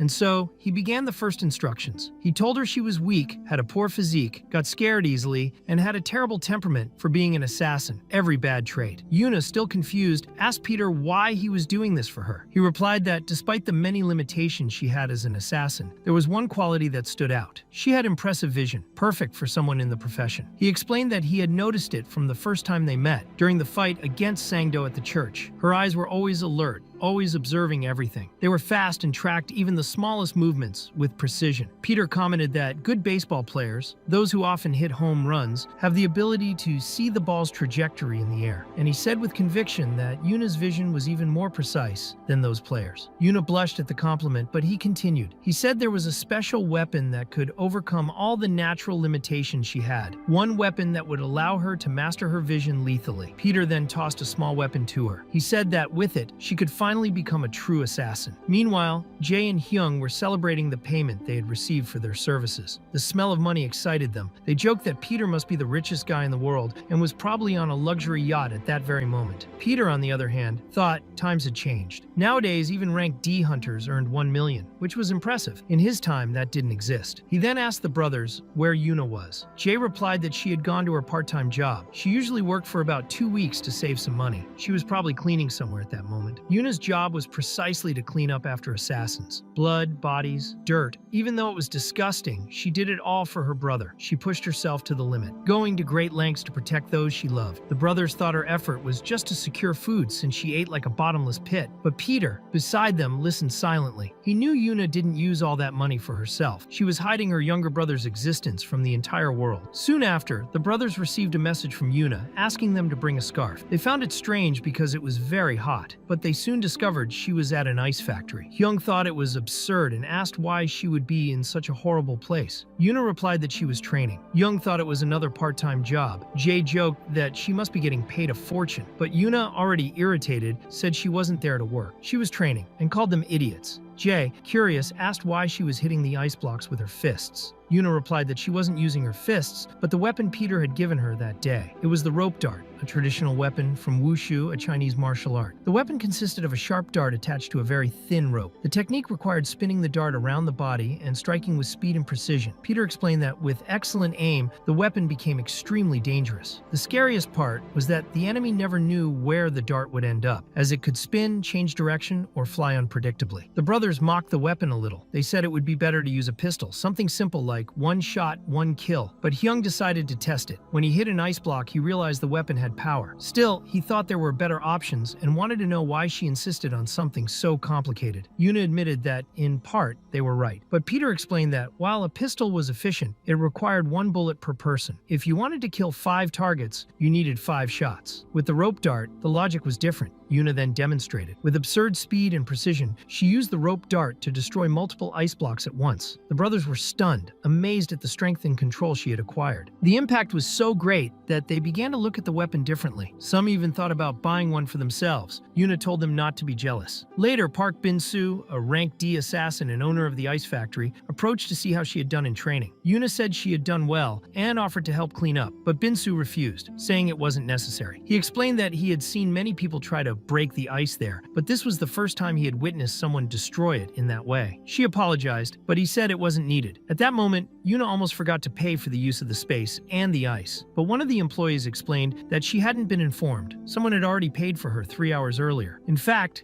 it seemed it had been a friend of the employee named Sungu, who had given 1 million yuns. Yuna was surprised to hear that. Additionally, Bin-soo also gave her an ointment for hand burns, saying it was a courtesy from the same person. It was something Peter had left, knowing her hands would get hurt during training. Later, Yuna was thoughtful, wondering if she should message Peter. She didn't know whether to thank him, invite him out, or go eat something together. In the end, she called him, but instead of thanking him directly, she casually asked what had been served for lunch at school that day. Peter, on the other end, found it amusing and replied that the menu had been spicy pork with strawberries, exactly her favorite dishes. Before she hung up, embarrassed, he congratulated her for finally acquiring a real weapon. After that, he said goodbye, promising to see her later. Meanwhile, Peter was focused, reading Yuna's dossier. She didn't know that the strength and weapon she had always sought had been within her all along. She just hadn't realized it yet. One of the special notes about her said that she had done rhythmic gymnastics, which involved the use of ropes and precise body movements. That was exactly what made her perfect for using that type of weapon, and Peter had known it from the start. At the same time, in the prison run by Glory, the assassin Sang-do was causing a massacre. He was cutting throats and killing indiscriminately. Amid the chaos, one last person appeared, stopping the massacre with disdain. He remarked that rank B assassins were useless, and rank C even more so. To defeat a rank A assassin like Park Sang-do, a true apostle was needed. In the presence of that man, all the assassins bowed. Even Sang-do dropped his weapon, acknowledging the strength of the person before him. The man, known as Nathaniel, said he had heard of Sang-do's taste for gambling. so he proposed a wager. The question was simple. Could Sangdo, who was about to reach apostle level, defeat a true apostle like him? Later, at the hospital, there was a little girl throwing a tantrum because she didn't want to get a shot. She hated needles. Jay questioned why she was making such a fuss over a needle, while Hyung commented that she still had a long way to go before becoming an adult. Even so, he also asked if anesthesia could be used, as he was clearly afraid of the injection too. Peter knew, upon becoming a new assassin, it was mandatory to undergo a physical exam with various tests at the Divine Glory Hospital. Everything was going smoothly, but what truly scared him was the blood draw. The reason for the blood collection was simple. Peter himself had explained it to Dawn the other day. All assassins received a collar that monitored biological information like DNA and fingerprints, which don't change over time. If they ever betrayed the organization or tried to escape, the collar would allow them to be tracked. Peter knew his DNA was already registered. Now, with Kim Sung-gu's blood being drawn, the system would detect that the DNA was identical, exposing his true identity. Later, Ji-won asked what he had done, and Peter replied that his blood had been collected. She got furious and started hitting him, repeatedly calling him an old man. First, he picked a fight with B-rank assassins, and now he had practically announced he was Peter by allowing them to collect his blood. He said he didn't mind making that kind of announcement since he had no intention of just sitting around waiting to be attacked. In fact, he already had an idea to fool the system, attack the hospital. Neon also hit him, calling him a crazy old man and asking if he had lost his mind or had Alzheimer's, even after getting younger. But Peter claimed he knew the risks very well. That hospital was highly valued by the Glory Club. Though it looked like an ordinary hospital on the outside, assassins knew what really happened there. They covered up murders as medical mistakes, discarded wounded assassins, and hid bodies. It was a hospital built by and for assassins. Peter knew his DNA was in the hospital's database, so he had no choice but to attack. Ji-won agreed to go along with this insane plan, but warned him that the hospital was currently under the command of a man named Nathaniel, an apostle. She explained that this guy wasn't even human. The assassin known by the code name Nathaniel was originally a doctor, praised for his almost divine talent. However, after causing a medical accident, he vanished and went into hiding. Then it was revealed what had happened 4 years earlier in Rio de Janeiro, Brazil. A police car approached a suspicious location and asked if what was hanging there was just laundry. At first they thought it was another false alarm, but as they got closer, the officers were shocked to see bodies. All those bodies hanging on the clothesline belonged to local crime faction members. No one wanted to say who the real culprit was, so the operation known as War on Crime began. The police infiltration started off well, but at a certain point, they found a battlefield scene with weapons scattered everywhere and blood all over. When they finally entered, one of the officers was captured. The team captain was stunned, not understanding what was going on, and realized the sergeant had simply disappeared. Shortly after, they found only the sergeant's boot. The scene was horrific. All the bodies were decapitated and stuffed into the ceiling. The culprit was still there and simply asked for someone stronger to be brought in. The captain emptied all his bullets, but it was useless. All 6 gang leaders who controlled Rio de Janeiro, along with the best police officers, were massacred in a single day. Ji-won asked what Peter thought of that. She said it was hard to find any information about that crime scene. Peter replied that he had his suspicions and asked if it was really possible to bend weapons with your bare hands. Ji-won ended the topic by saying she only dealt with classified information. Of course, it wasn't fake. The monster known as Nathaniel was still in the Divine Glory Hospital, and it would be better for Peter not to face him directly. Even so, he thanked her for the valuable intel because he was already thinking of a way to infiltrate. Ji-won accepted that he was going to go in anyway and simply asked him not to die the moment he stepped inside. Peter assured her he wouldn't die anytime soon, but said he had another idea. According to him, it wasn't anything big. That simple idea, in fact, was a public announcement that he was coming. On a huge billboard, it read, "On August 24th, Peter will visit Dr. Nathaniel." The hacker who was helping, a friend of Ji-won, said he had posted the announcement made by Sung-gu, but asked if that wouldn't cause trouble. If Glory found out, Ji-won would also be in danger. She admitted that, yes, there was that possibility, but added that she had never seen Peter fail a mission he had planned himself in 50 years of service. In fact, she had never seen it. In this case, it was because she was blind. On August 24th, assassins were sent to capture Peter. Most of them were rank D assassins, gossiping about whether the legendary Peter might actually be alive. They commented that maybe they were about to meet him for real. However, the rank D assassins were only there as guards. The ones actually responsible for capturing Peter were the funeral agents, Nathaniel's personal mercenaries, most of them rank A. One of the guards noted that there were already rank A assassins on site. which was rare, and even the apostle Nathanael himself was present. He said he never imagined he would witness a fight between apostles, and claimed that Nathanael would definitely win, since the other one was just an old man pushing 70 and battling cancer. Another guard disagreed, saying Peter would definitely win. That response caught everyone's attention. It was clear the ones who said it were the brothers. One of the guards questioned why they were supporting the man they were supposed to capture. Another said to leave it alone, probably just newbies idolizing Peter. Even so,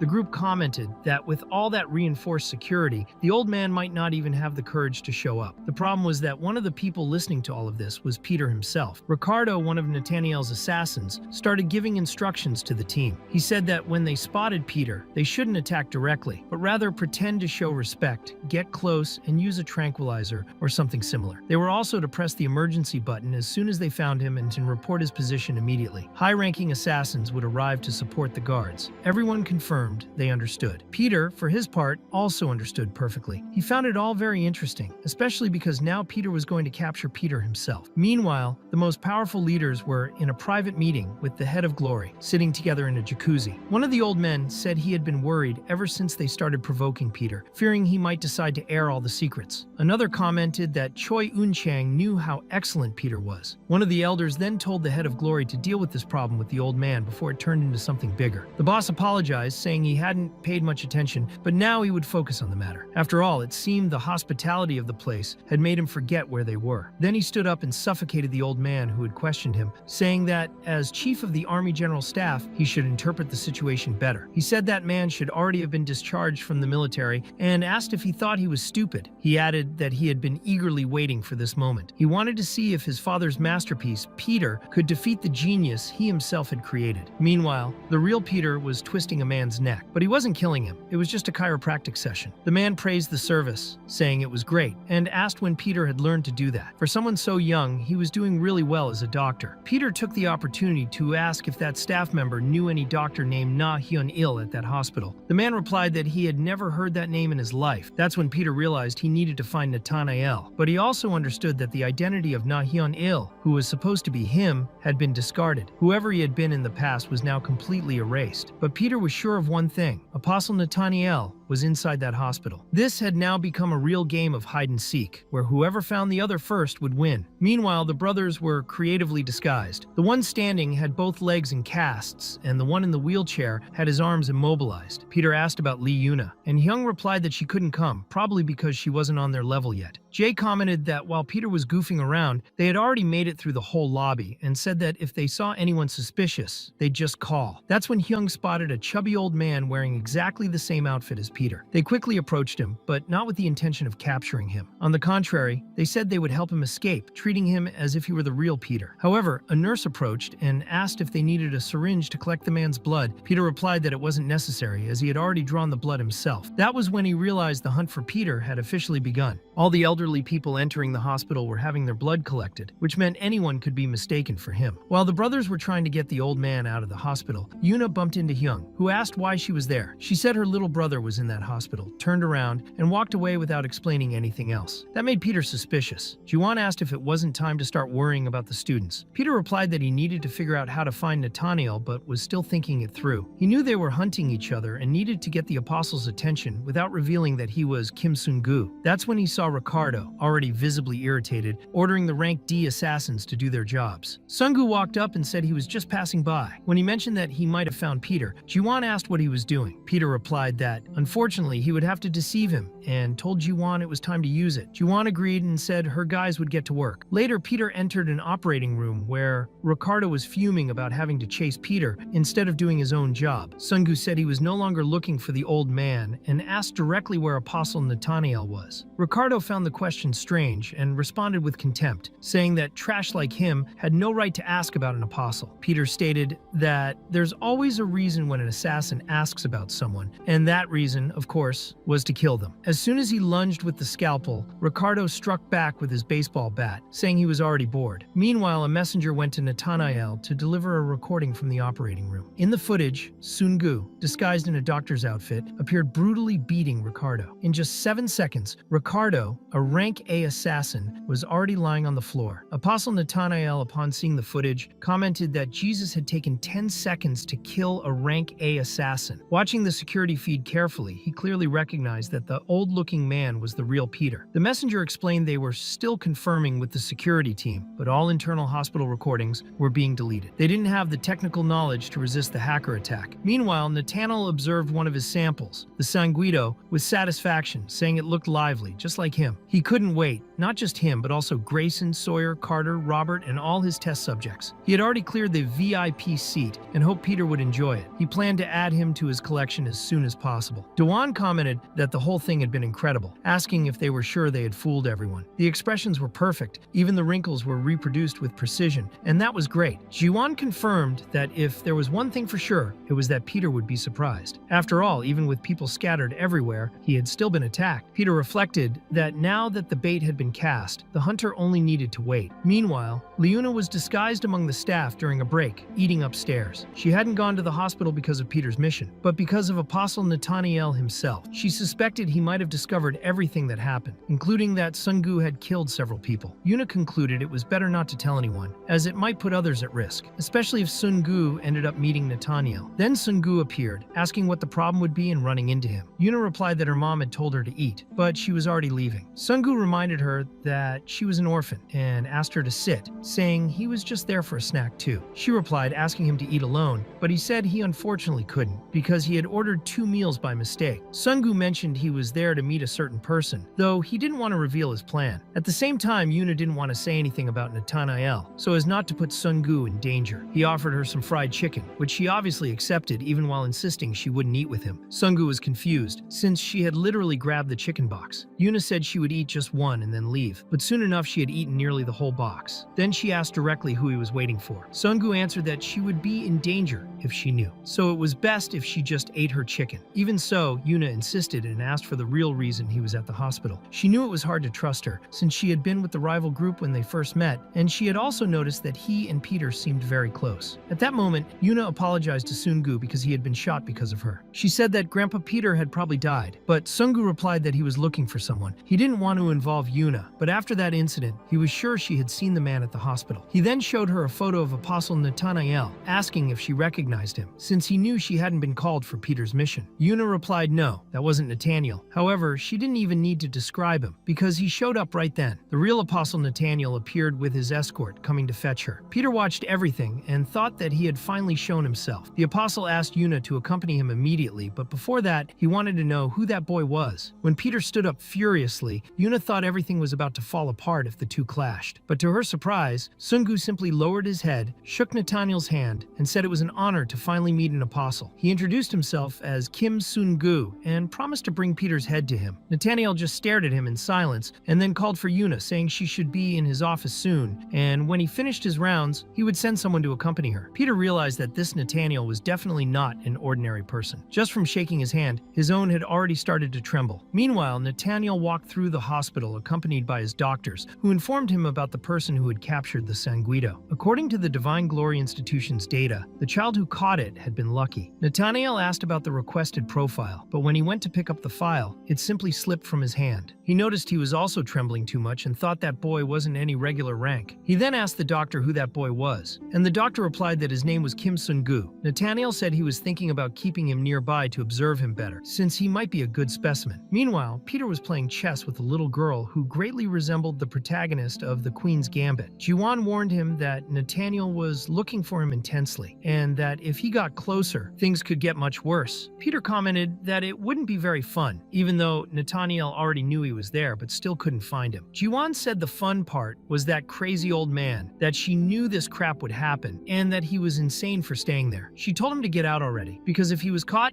everyone would die. But Peter said that if he started escorting Nathanael, he could memorize the entire layout of the hospital. That's why he decided to move forward. At that moment, he let the little girl win the chess match. Later on, he was already in combat with one of the doctors who accompanied Nathanael, receiving from him an access card. The doctor commented that he was quite advanced for a rank D. He also said it was rare for Nathaniel to choose someone as an escort and gave Peter 3 rules to remember. First, he should not speak unless Nathaniel asked. Second, he should never contradict or comment on any of his actions. And third, he could never refuse a favor from Nathaniel. Peter noticed that the doctor himself was even more nervous than he was, which led him to conclude that Nathaniel must be truly terrifying to his subordinates. When Sungu finally met with Nathaniel, he realized it wouldn't be easy to get rid of him. Surrounding Nathaniel were the funeral agents, a group composed of Brazilian assassins ranked from B to A. Peter noticed that all those men had a killer gaze and weren't affiliated with Divine Glory, but directly with Nathaniel. They existed solely to follow and protect the king of that chessboard. That was Nathaniel's true team. One of the doctors reported that all ordered measures had been taken. The hospital entrances were sealed under the excuse of a viral sample leak, so everyone was required to remain confined until the area was disinfected. In addition, the blood of all men within Peter's age range had already been collected, but the analysis results would take 48 hours. One thing they were sure of, Peter couldn't leave. Even though he was great with disguises, he wouldn't be able to change his own DNA. Now he was a rat trapped in a cage, and it was only a matter of time before they caught him. Peter thought he was thankful they had revealed the plan, but he knew Nathaniel wasn't someone who would fall so easily. Constantly checking the clock, Peter began escorting Nathaniel, who at that moment was only performing common tasks expected of a hospital director. He talked with patients, analyzed room blueprints, and everything seemed normal. But Peter knew there was a reason behind Nathaniel's decision to assign him as an escort. Even so, for now, he just continued his routine patrol. Nathaniel approached and asked if Peter was disappointed. He had called him to be an escort, but so far hadn't asked him to do anything. Or perhaps it was because Peter still hadn't understood why Nathaniel was called an apostle, something that was already quite evident. That was why Nathaniel simply asked him to follow. Later, the two of them went down to the basement, a location that wasn't marked on the hospital blueprints. Peter had no idea where those stairs would lead, or what they would find at the end. Nathaniel wanted to show him something. When they arrived, Peter was visibly irritated. Nathaniel introduced his sample laboratory and asked if Peter had an interest in biology. He replied that he only knew the basics. Nathaniel remarked that Darwin claimed all organisms evolved due to natural selection, an evolution based on coincidence, with no room for equality. However, Darwin was wrong. Evolution was not determined by God, nature, or chance, but by Nathaniel himself. He eliminated weaknesses, preserved strengths, and enhanced them. Instead of doing irrational things like forcibly saving weak and sick people, wouldn't it be better to change the very concept of medical treatment? That was when he revealed that he had been observing Kim Sung-gu for this reason. But suddenly, the alarm sounded. Code red. One of the specimens in the corridor was trying to escape. Even after being hit by multiple tranquilizer darts, the test subject didn't fall and took down everyone in its path. It could already see the exit. It was almost free until a hand pierced through the wall. It was Nathaniel's hand. He grabbed the specimen and said he was in the middle of discussing something very important, and that a mere test subject couldn't interrupt him. Then, he crushed the fugitive's skull with his bare strength and calmly apologized before returning to the topic of their conversation. Nathaniel stated that he liked strong people. That was why he used to tear muscles, remove ligaments, and study cells, but only from the strongest individuals. He revealed there was one person he wanted to surpass. Looking at Sungu, he said he saw great potential in him, as it was rare for someone his age to possess such strength. Through him, he hoped to witness real results from the evolution he had always pursued. He asked if he was excited to find out what he would become, and urged him to accept his kindness, saying he could make him a ranked individual, or even something greater. Later, Peter was walking through the corridors, saying that Nathaniel was absurdly strong. Jiwan commented that he had broken a wall with his bare hands, and that it had been terrifying. But Peter replied that the most impressive part wasn't the strength itself, but the fact that Nathaniel had sensed the fugitive's presence through the wall, grabbed the man at the exact moment, and crushed his skull with precision. Jiwan asked why he still hadn't left, now that he knew who Nathaniel was. But Peter said he couldn't stop there. He was too curious to discover the origin of all that power. Jiwan replied that no one could stop a stubborn old man, and asked what he planned to do. His blood was being analyzed, and he had less than 2 days before they uncovered his identity. It was only a matter of time. Peter said there was still a way. He was planning to swap the results. The tests had already been completed, so the data should be stored in Nathaniel's office. Jiwan asked if he was really planning to break into his office. Peter said he wasn't planning to break into anything. He already had an access card. Still, Jiwan warned that he could get caught. Peter replied confidently, saying that wouldn't happen. He stated that he had all the time he needed. The current time was 2:53. During the time he spent with Nathaniel, he hadn't stopped checking his watch. The exact amount of time he had was 4 minutes and 30 seconds. That would be enough to swap the results before Nathaniel returned. Meanwhile, he continued his routine patrol. At the same time, the doctor informed Nathaniel that everything had already been left in his office. All the blood samples had been compared, but none matched matched Peter's DNA. Nathaniel found that interesting. They explained that they had tested the blood of all the elderly men in the hospital, and none of them matched the genetic profile, so he suggested they use their imagination. What if Peter no longer looked the way everyone remembered? At that moment, he caught Sungu entering his office and asked why there was a rank D assassin inside his room, especially while the owner was away. Peter thought that over the past few days, Nathaniel had done his rounds at exactly the same time and in the same way, but now he had returned 2 minutes earlier. Perhaps he had done that on purpose from the beginning, offering his kindness, showing the secret base in the basement, all just to observe. He had likely suspected Peter from the very start. The doctor wanted to know what Sungu's explanation would be. Sungu claimed he was there just to deliver something without knowing exactly what it was. He said Dr. Hong had asked him to deliver it immediately, but before he could leave, Nathaniel grabbed him and asked how he didn't know what was inside if the envelope had clearly already been opened. He questioned whether Sungu was curious about the blood samples from the elderly and what exactly had caught his interest. He wanted to know what he was expecting to find in the office and what had motivated him to sneak in there. Peter, still disguised as Sungu, replied that a person could alter their voice, movements, appearance, and facial expressions, but there was one thing they could not change: their DNA. And since Peter had not yet been caught, he figured it might be because the old man no longer looked the same. So he tried comparing the data, but found no one similar. That was why he had decided to check again and went to the office. He apologized for that, saying that his desire to find Peter had been stronger than reason. Nathaniel told him to stand up. He said it was good to see such effort, but asked him to please remember his dignity as a member of the divine glory. When he touched Sungu's forehead, Nathaniel wanted to confirm if the skin was real. He wanted to know if there was any mask, prosthetic, or makeup involved, but there was none. It was truly the skin of a teenager. He concluded that the boy wasn't Peter and wondered where, after all, Peter was hiding. Soon after, a bit of Nathaniel's background was revealed. His first stop had been the modern Colosseum, where the current champion was Carter, known as the Destroyer, the man with the strongest legs in the world. Nathaniel went there to see if that was true. With a single blow, he not only pierced Carter's leg, but completely tore it off and took it with him. He also fought the man with the strongest fists in the world and won the fist fight. The strongest gang in the world was entirely decapitated. Nathaniel sought out the world's strongest individuals one by one and defeated them all. However, every single person he killed said the same thing: that Nathaniel could never be the best, because Peter was still alive. Nathaniel said he was tired of hearing that name and, confused, began to question who the hell Peter was, how anyone could know him, what he had to do to find that bastard, and why he, of all people, was the only one who couldn't see him. Despite that, Nathaniel knew that the last person who had seen Peter likely knew where he was, so he ordered that the girl be summoned immediately. Meanwhile, she was with the brothers, and Hyung questioned why a girl of such a low rank had been sent on this mission, since she was only ranked 335. He himself was ranked 333, and his brother was 334. Yuna replied that she had her reasons for being there, and Hong remarked that he had seen her entering Nathaniel's office, asking if Nathaniel had given her a special mission. Yuna simply thought that those idiots had no idea what they were talking about. Suddenly, one of Nathaniel's assassins appeared and summoned Yuna to accompany him personally. Jay asked if he was one of the funeral agents, and Hyung wondered if she had become that important. Soon after, Yuna was taken directly to speak with Nathaniel about Peter. He said he believed that had been her first encounter with Peter, and that even the other apostles would have difficulty surviving a fight against him. Yet somehow, she had survived.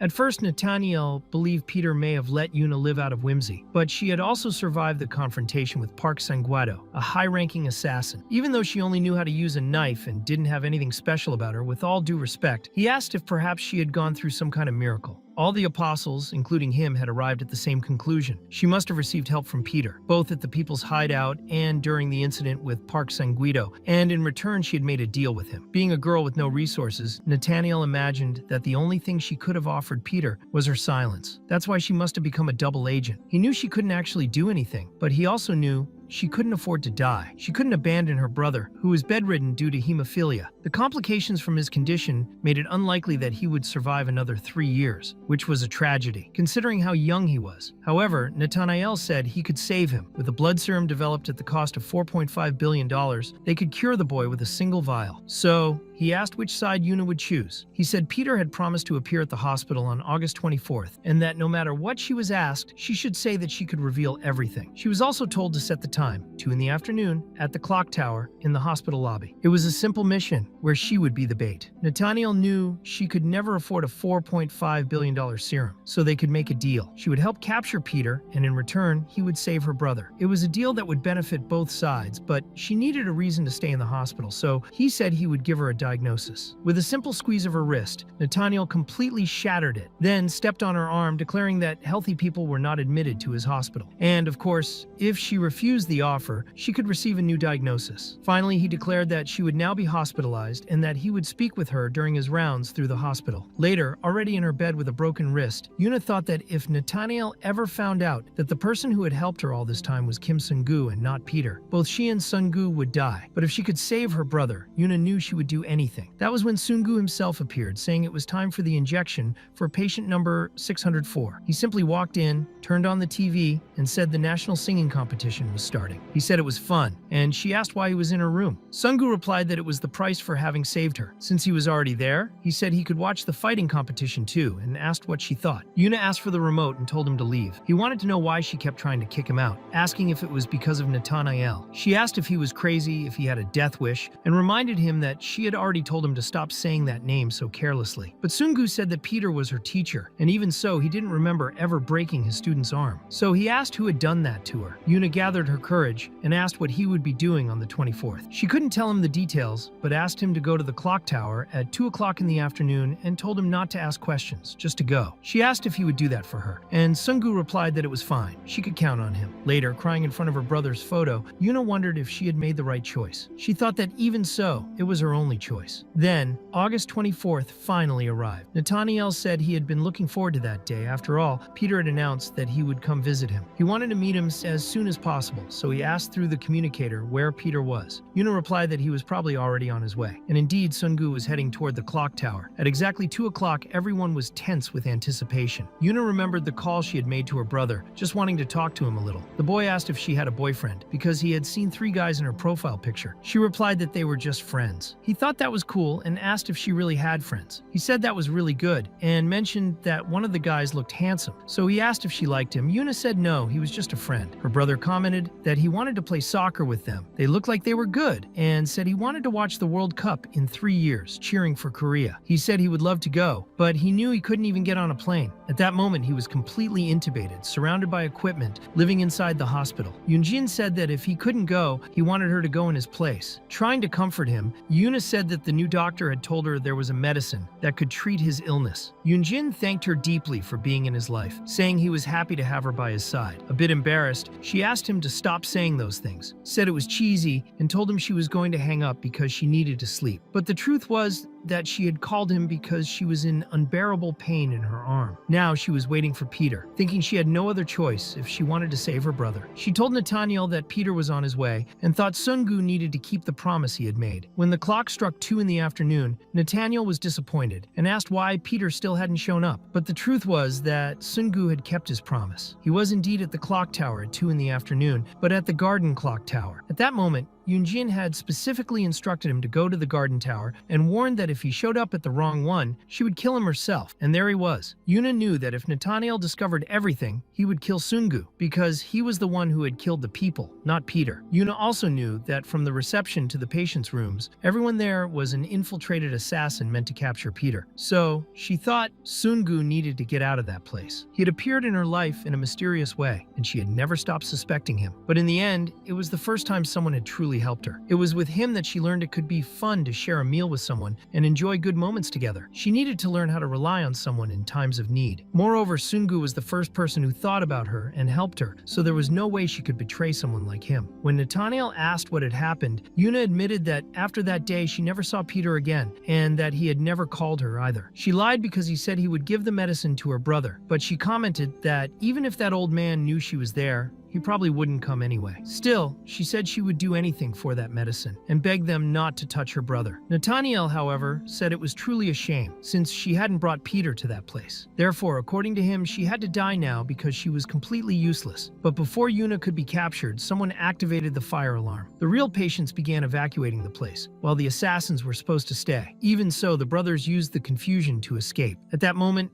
all the doors were sealed, and Nathaniel realized there was no smell of smoke, so he doubted it was really a fire. Someone asked why Miss Yuna was crying, and Sung-gu replied that he was there. Yuna was surprised and asked why he was in that place. Then Peter appeared and said he had promised to meet her at the clock tower. He explained that when a fire breaks out, normal people run to safe locations. So, the fact that no one had fled meant that everyone present was an assassin who had come to kill him. Nathanael didn't understand right away and asked if they were really there to kill him, and if Sungu had been pretending to be Peter to try and save Yuna. He said he had known there was something strange about that boy from the beginning, but still believed he wouldn't be able to face the funeral agents. It was then explained that in the fictional city called Funeraria, a favela in Rio de Janeiro, the life expectancy of children was only 16 years. This happened because many of them entered the criminal world very early and died before even turning 10. Due to the enormous number of corpses, the place received that name. The weak died to make space for the strong. With kidnappings, drug trafficking, prostitution, and other crimes, the funeral agents, who controlled all those activities, became the strongest organization in Brazil. Nathanael stated that the 100 most powerful people among the funeral agents were gathered there and asked if Sungu really thought he could defeat them. He said he wanted to see the boy's potential, who at that moment was only like a tiger cub. If trained, he could become an unstoppable beast, but he was not yet ready to defeat adults. So he suggested that the boy abandon Yuna and join him, promising to train him well. Sungu, however, simply shrugged, and Nathanael acknowledged his decision. Then, 2 rank B assassins charged at Sungu, claiming that a rank D like him would die quickly. But Peter sliced both their throats mid-air with a simple arm movement, using his fountain pen as a weapon. Everyone was shocked, and even Nathanael was impressed. Peter then put away his pen and asked if Nathanael still saw him as a tiger cub. Nathanael replied with an explanation. He said that a person takes about 1 minute and 12 seconds to die when an artery is cut, 40 seconds if it's a vein, and only 12 seconds if it's the carotid artery. The average is 1 minute per person. The number of assassins that Sungu was facing at that moment was over 100. That's why Nathanael was curious to know if he could endure for 100 minutes. The funeral agents were completely thrilled by the fight, saying that Korea was very different from Brazil, where everything was peaceful. Even so, Peter, alone in a hallway, was taking them down one by one with precise blows. Iona knew that at this rate he would be in danger because he was being surrounded. Peter acknowledged that those men were indeed skilled, because even while watching their allies fall, their fighting spirit never wavered. For them, risking their own lives was as natural as breathing. They all rushed at him with knives, blades, steel pipes, anything that could serve as a weapon. Peter dodged all the attacks with skill, but soon realized he had nowhere else to run. Nathanael asked what he would do at that moment, since he was cornered with dozens of enemies blocking his escape. Even so, Peter declared that all those people were exactly where he wanted them. Then, he grabbed a fire hose and began blasting everyone in front of him with high-pressure water jets. He found it amusing how surprised they all looked, even though the fight hadn't truly started yet. When the water ran out, he stated that the game with the hose was over. Nathanael admitted that it had been clever, but said it was impossible to kill someone with just a hose. But Peter had already made it clear that was only the beginning. Deli then activated 2 defibrillators and placed them into the water, electrocuting the assassins nearby. Many died instantly, and the survivors backed away, giving Peter more room. Nathanael was impressed and began to wonder how far that boy could go to surprise him. He realized that Peter had let himself be surrounded on purpose, just to use the defibrillators more effectively. The more he observed the boy, the more fascinated he became. Nathanael realized he had misjudged the time. The number of assassins had already been cut in half, and maybe Peter didn't even need an hour to eliminate them all. 30 minutes would be enough. That was when Peter found a medical clipboard, grabbed his pen, and used blood as ink to draw a precise mark at jugular height. He made a sarcastic remark, saying they all seemed clueless about what that meant. The mark indicated hemorrhage caused by a perforation in the carotid artery, and that would be the cause of death for everyone in front of him. Without the enemies noticing, Peter began attacking with precision. One by one he advanced, kicked to open a path, slashed Dion's carotid, then another and another, killing all the funeral agents with his pen, sliding across the battlefield, moving fast and lethal. When they all rushed at him at once, he disposed of them all at the same time. Meanwhile, Yuna remembered hearing stories about the strongest man in the world, a true legend, someone she had met once in a bookstore. But to her, that man just seemed like a regular old man. She admitted he fought well, but he didn't look like someone capable of facing over 100 people and winning. She knew she shouldn't believe rumors, but now, watching Sungu fight, she began to wonder if the rumors about Peter were true, and whether he could resemble that boy standing right in front of her. After some time, Nathanael acknowledged that, just as he had suspected, Sungu had killed the 100 people, but in only 30 minutes. Even so, Sungu said he wasn't done yet, because one person was still alive, Nathanael. He asked what the next move would be. Would Nathanael come down to face him, or would he have to go up there himself? Provoked, Nathanael made his landing like a true superhero and responded with action. He also had a question. He wanted to know how someone so young could have reached such extraordinary abilities. It made no sense. The fact that Sungu was just a rank D assassin also seemed odd. He speculated whether the boy was some active assassin from abroad, but dismissed the idea because of his age. In the end, Peter replied that he had a good explanation for it. According to him, insecure people talk too much. Nathanael said said that Sungu also needed to understand something important. There is a difference between courage and arrogance. When he charged in to attack, his speed and strength were so intense that part of the hospital floor was destroyed. Even with Peter trying to block the blow, he was thrown into the air. Yuna wondered how powerful Nathaniel must be to pull off something like that. As for Peter, he truly couldn't comprehend what kind of strength that man possessed, because he didn't even seem human. Yuna realized that if the fight continued at that pace, Sungu would lose. He had already used a lot of energy killing 100 people just moments before. Nathaniel, throwing corpses in all directions, asked if he was tired already and declared that now came the fun part. Using the bodies themselves as weapons, he knocked Peter down, grabbed him by the foot, and hurled him to the other side of the hospital, directly into the elevator, saying there were no more excuses now. Peter, still stunned, admitted that the strength was truly absurd. He had never felt something like that coming from a human. And Nathaniel wasn't done yet. He slammed Peter into the elevator floor, and Yuna, in despair, thought Sungu would die right there. To make matters worse, Nathaniel descended with him inside the elevator and remarked that everything was happening too fast. He said that fighting in a confined space meant Sungu had nowhere to run. Then he started beating Peter with everything he had, asking where that fighting spirit from earlier had gone. At first he thought it would be fun, but now he was just massacring another opponent like any other. He hit Peter so hard that the elevator ended up falling with both of them inside. Even so, Nathaniel said he still had many questions to ask. He wanted to find the real Peter, but wondered why Sungu had appeared in his place, what the connection was between them, and why he wasn't answering. Had he already died? Sungu was lying on the ground, motionless, not saying a word. Nathaniel then said it was always like that. All his fights ended the same way, and the more he thought about it, the more frustrated he felt. He stated that Sungu couldn't be dead because there wasn't even a scratch on his face. And indeed, Peter was there, with a calm smile on his face. Nathaniel realized that he had used his best blows, and even so, Peter had dodged all of them, either by blocking or evading. Peter then stood up as if nothing had happened, dusted off his clothes and apologized, saying it had been rude of him. He had dozed off for a moment, since the fight was boring, and asked if Nathaniel had been serious earlier. He then said that now he would accept the fight with his full strength. Nathaniel, filled with rage, charged at him at full speed. Peter thought that now, finally, he was taking things seriously. At the moment their fists collided, a shockwave rippled through the impact. Jiwan was watching everything, while McKing was furious with Nathaniel. The hacker who worked for Jiwan observed the situation with concern, and Aeon remarked that he had heard a very interesting story a long time ago. That story took place 55 years ago, when Peter was still just one of the children being trained by Gloria. One of the instructors asked what each of them believed to be the source of their strength. Some said technique, others mentioned strong bodies or weapon handling skills. Then the instructor said all of that was great, but asked them to break a huge, solid rock placed in front of them. Many claimed it was impossible. There was no way to destroy a rock without tools, but then the person noticed that Peter was walking away, picked up a cloth, wrapped it around his hand, and started punching the rock. Everyone said that even if he hit it for 100 days, the rock would never break, but he kept hitting it. After a month, other Myron assassins showed up saying Peter hadn't trained in a month and in the end hadn't even managed to break the stone. But one of the girls pointed out something strange. Down a ravine,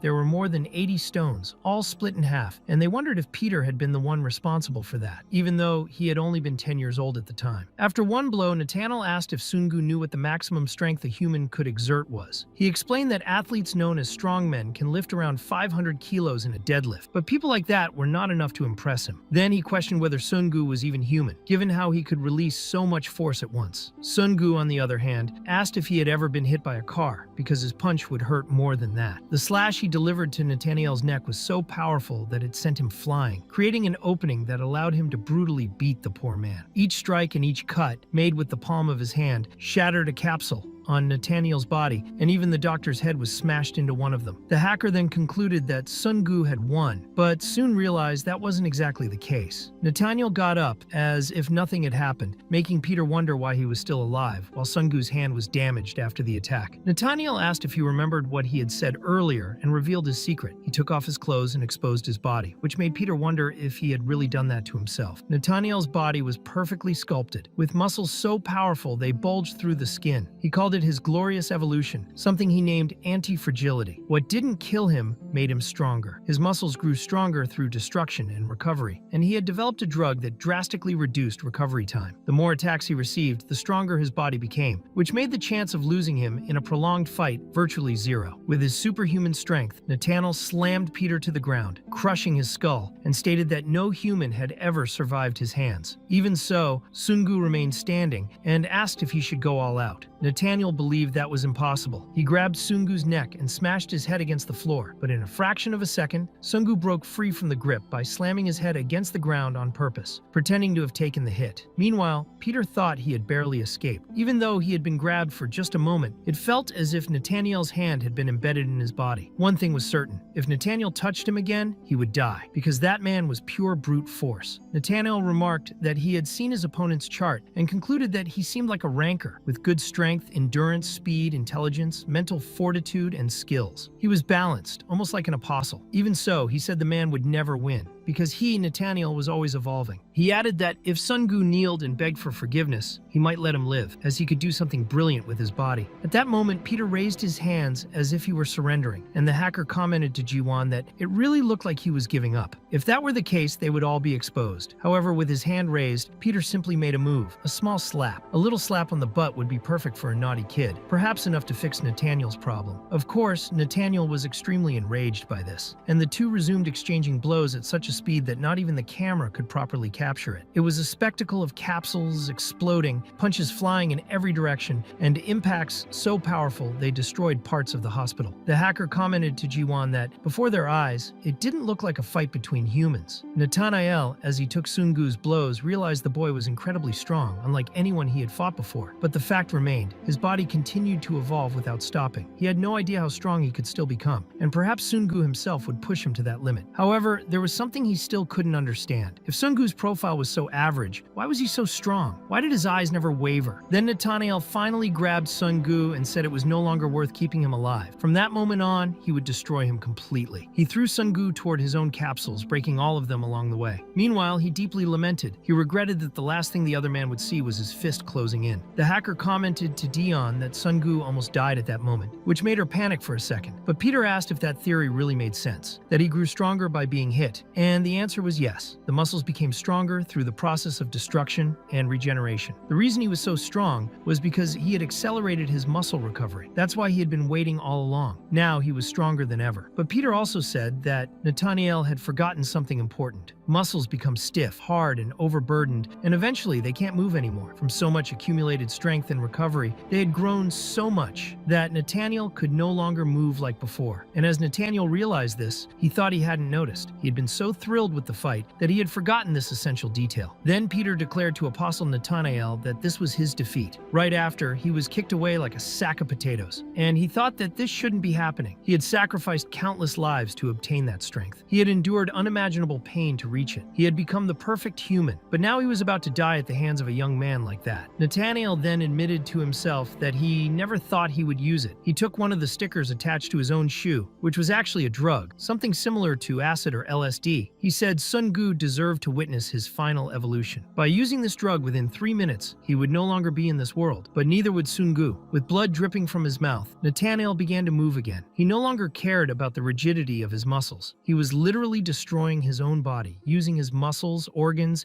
and even his brain as fuel to kill Sungu, trading increasingly powerful and faster blows. Even so, Nathaniel was still losing. He began to feel something he had never experienced before. This person called Sungu, who was supposed to be rank D, who was supposed to have average strength, who theoretically should lose to him, a man with superhuman strength, had something that Nathaniel did not possess and would never be able to reach. It was pure experience. A wall so high that he could never climb it. Nathaniel realized that the man in front of him had reached the level of a god. For a long time, he had imagined that this man might actually be Peter in disguise. At that moment, Nathaniel recalled his journey back in 2003 when he was graduating from medical school and taking the Hippocratic Oath. Everyone saw him as a genius. At the age of 13, he had already graduated in medicine. But in 1994, he had still been a child hospitalized in the pediatric ward because he was sick. He was weak. Nathaniel thought that if he had been chosen to be born weak, there must have been a reason behind it. For a long time, he asked himself what that reason was until he realized that being born weak was meant to make him stronger than everyone else. By 2012, he was already the chief surgeon of a respected hospital. He treated a case that no other doctor could solve. However, when he was in the operating room, facing that extremely muscular man, he felt a strange twinge. He asked himself how that man had obtained such a powerful body, what the difference was between the two of them. Why was he becoming obsessed with discovering what was inside him? Even knowing he shouldn't, Nathaniel realized that he needed to become even stronger. He had been blessed by God with an exceptional brain. Even knowing he couldn't, he opened a man's body, including the brain, just to understand what was inside. After that incident, he fled to Latin America, specifically to Brazil. He chose a city with many funeral homes, where the number of bodies available for research was immense. Observing the phenomenon, he proved his theory. Killing people really did contribute to his growth. He reinforced parts of the body that he did not naturally possess. Without using anything else from his father's DNA and without his mother's womb, he became a new existence. But at that moment, Nathaniel was being brutally beaten by Peter. His spine had already been completely destroyed by the drugs. His muscles were being consumed as fuel, and he could no longer move. Peter said that, in fact, it would be better if he didn't try to move at all, or it would just be more nails in his own coffin. Even so, Nathaniel claimed that he had spent 30 years of his life thinking only about how to become stronger. He asked what Sun Gu had done to reach such a level. He truly could not understand. Peter replied that Nathaniel would never be able to comprehend, even though he acknowledged the effort Nathaniel had put into all of it. Still, he explained that he had pushed himself even further, dedicating himself for 65 years. Nathaniel, surprised, asked what he meant by 65, until he remembered Peter's age. Even without understanding certain things as a doctor, Nathaniel was glad to have met Peter before dying. And so the fight ended at the Divine Glory Hospital. Nathaniel and all the Brazilian assassins were dead. Everything was quickly covered up. The information and evidence were completely erased. As the brothers returned with their teacher, they asked if it wasn't time for them to be promoted in rank. But Lee explained that they had just become rank C and should relax. At that moment, the only one who wasn't excited about the conversation was Yuna, who had a serious and uncomfortable expression. Peter, of course, noticed it. He did not take his eyes off her. After all, he was 65 years old. There was no expectation of any romantic involvement. He saw her as an apprentice, nothing more. Yuna thought she should be happy since everything had ended well, but she didn't feel relieved. She hadn't gotten the medicine for her brother. Peter, attentive, asked if she was worried about him. She tried to deny it, saying that wasn't the reason, but he clearly understood that it was. She mentioned that Nathaniel had destroyed the serums and other resources. Even so, Peter stated that he believed she would be capable of finding another way. Upon finally returning to the Divine Glory School, Yuna stepped out of the car and left something behind. Peter asked if she wasn't going to take it. Yuna replied that it wasn't hers, that someone had forgotten it there. But Peter suggested that maybe Yunjin would like it. Surprised, Yuna asked how he knew her brother's name. When she opened the package, she found a case containing a miraculous serum capable of curing Yugen. Peter explained that Nathaniel had not destroyed all the serums. Then he turned around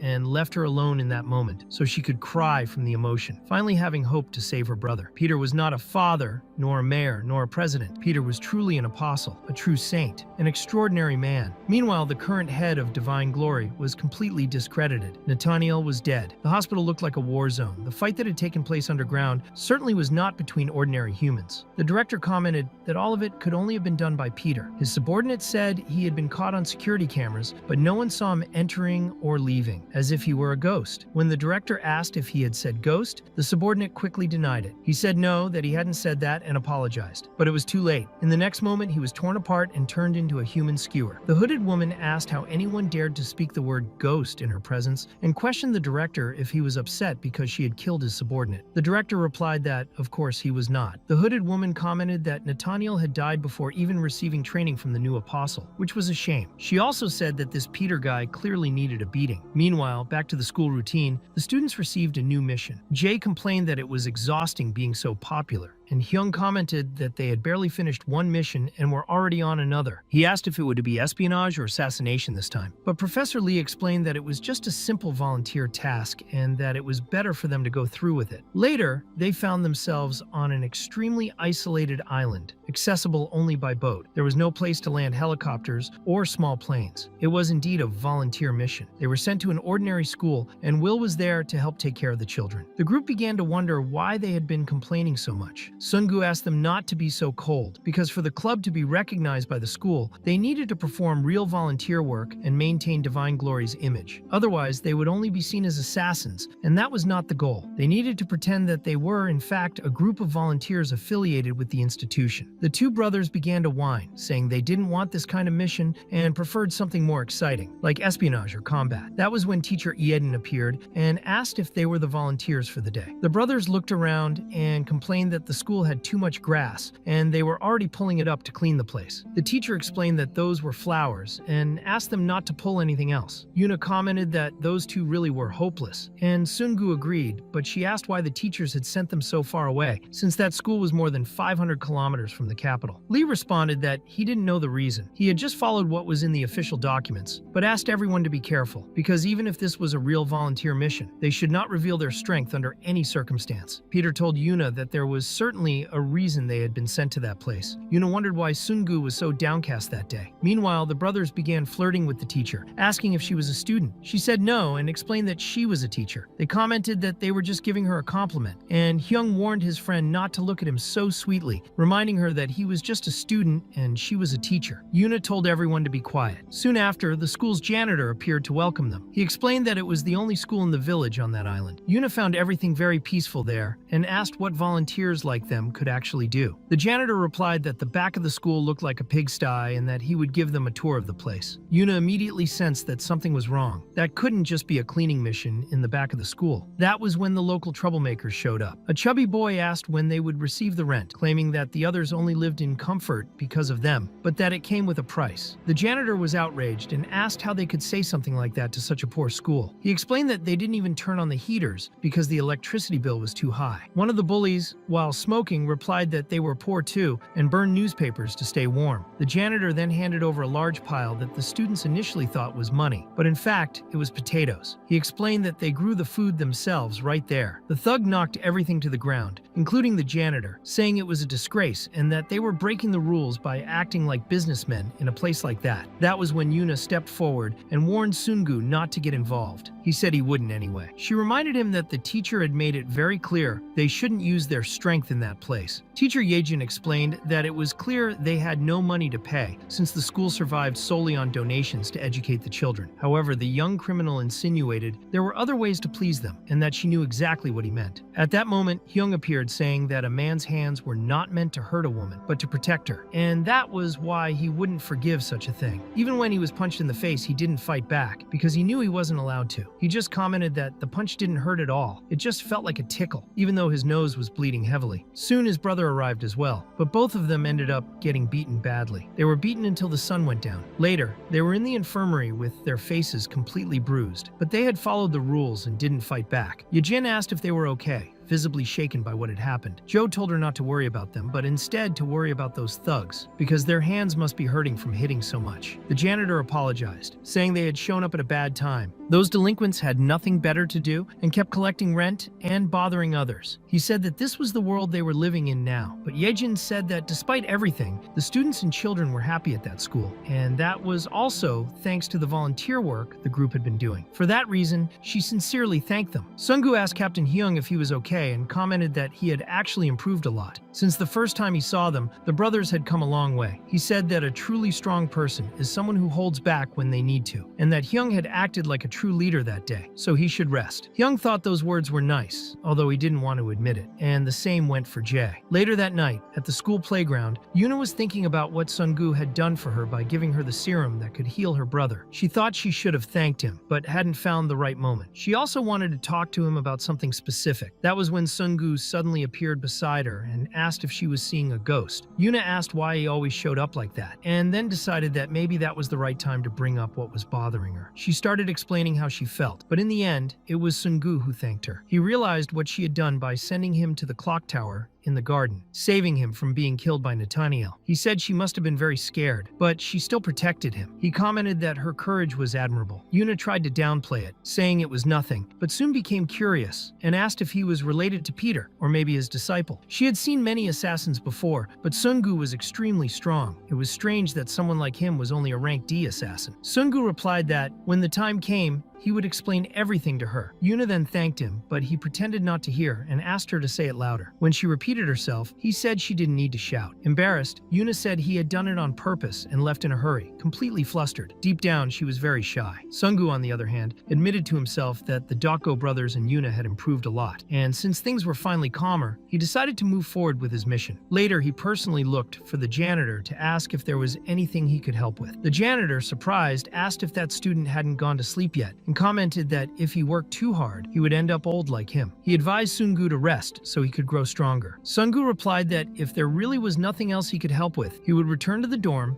and asked the janitor to get some rest as well. However, the janitor said that his behavior had been very awkward. He said that after decades of living surrounded by the smell of blood, he could recognize it, and asked if Sungu really thought such forced acting could hide his tracks. He said Sungu smelled too much like blood. Sungu admitted that the only way to be there without causing trouble was as a volunteer. He said he had only one goal in coming to that place, to find the Apostle Peter Simon. It was the only way to get close to the greatest swordsman of Gloria, the sword saint, Simon. Simon appeared and commented that he had done his homework. He said Sungu should know that soon he would be dead. Everyone is destined to leave a small opening the moment they swing their sword, and that small opening would give the opponent a chance to counterattack. However, the sword saint never showed any openings. He was truly trying to kill Sungu with everything he had, no matter how strong the enemy was. After all, it was possible to dodge a bullet, but no one could escape a blade. In the middle of the bamboo grove where they were fighting, all the bamboo was already shredded to pieces, and Simon's slashes were clean and precise. Sungu realized that in no time at all he had been cornered, his movements completely restricted by the bamboo. He wondered if that swordsman, Simon, was really the best on earth. Simon replied that only 2 people had withstood 10 of his attacks, and that Sungu should feel honored to be one of them. The next slash nearly killed him right there. Simon explained that he wasn't sure about other creatures, but humans were creatures of habit. They had unique ways of walking, speaking, smelling, and even breathing, each individual different. At first he wasn't sure, especially since it seemed impossible, but after Sungu dodged 10 of his attacks, Simon stabbed his sword into the ground, saluted Apostle Peter, and said he had missed his master very much. At that moment, Simon was confused and asked if he had reincarnated, how that was possible since he believed Peter had died. Peter said that even for him, it was hard to get used to. Simon then asked if he could also go to the same playground and reincarnate, but Peter explained that someone had already told him it didn't work that way. Even so, Simon commented that the master looked great, more relaxed than ever before, something he had never done, and even his haircut was different. Peter replied that he had woken up like that, but still thanked Simon for the words, acknowledging that he truly deserved the title of Sword Saint. Simon declined the compliment, saying he had nearly died in that fight, and that if he hadn't known who he was fighting, he might have died for real. Peter said he was more skilled than ever, even though he had only been holding a broom for the past few years. It felt strange to wield a sword again, and all of that was only possible thanks to Peter himself, because he was the one who had taught Simon everything he knew about swordsmanship. Then he asked why the master was there, in the middle of nowhere, at that school. Peter replied by asking if Simon had heard the news about the hospital and Nathaniel's death. Simon said yes, it was chaos, and then asked if Peter was the one who had done that. He had been wondering who could have done something so insane and wanted to know why. Peter said he planned to eradicate Gloria, and Simon said that even for him, that was dangerous, because he knew very well what kind of place that was. He asked to help his master, saying he could be useful, but Peter replied that Simon should continue taking care of the children there, because he would help the world much more that way, and asked if he would really waste the time he had spent hiding on that mountain for his sake. Even so, Simon revealed he still had nightmares about that night, and that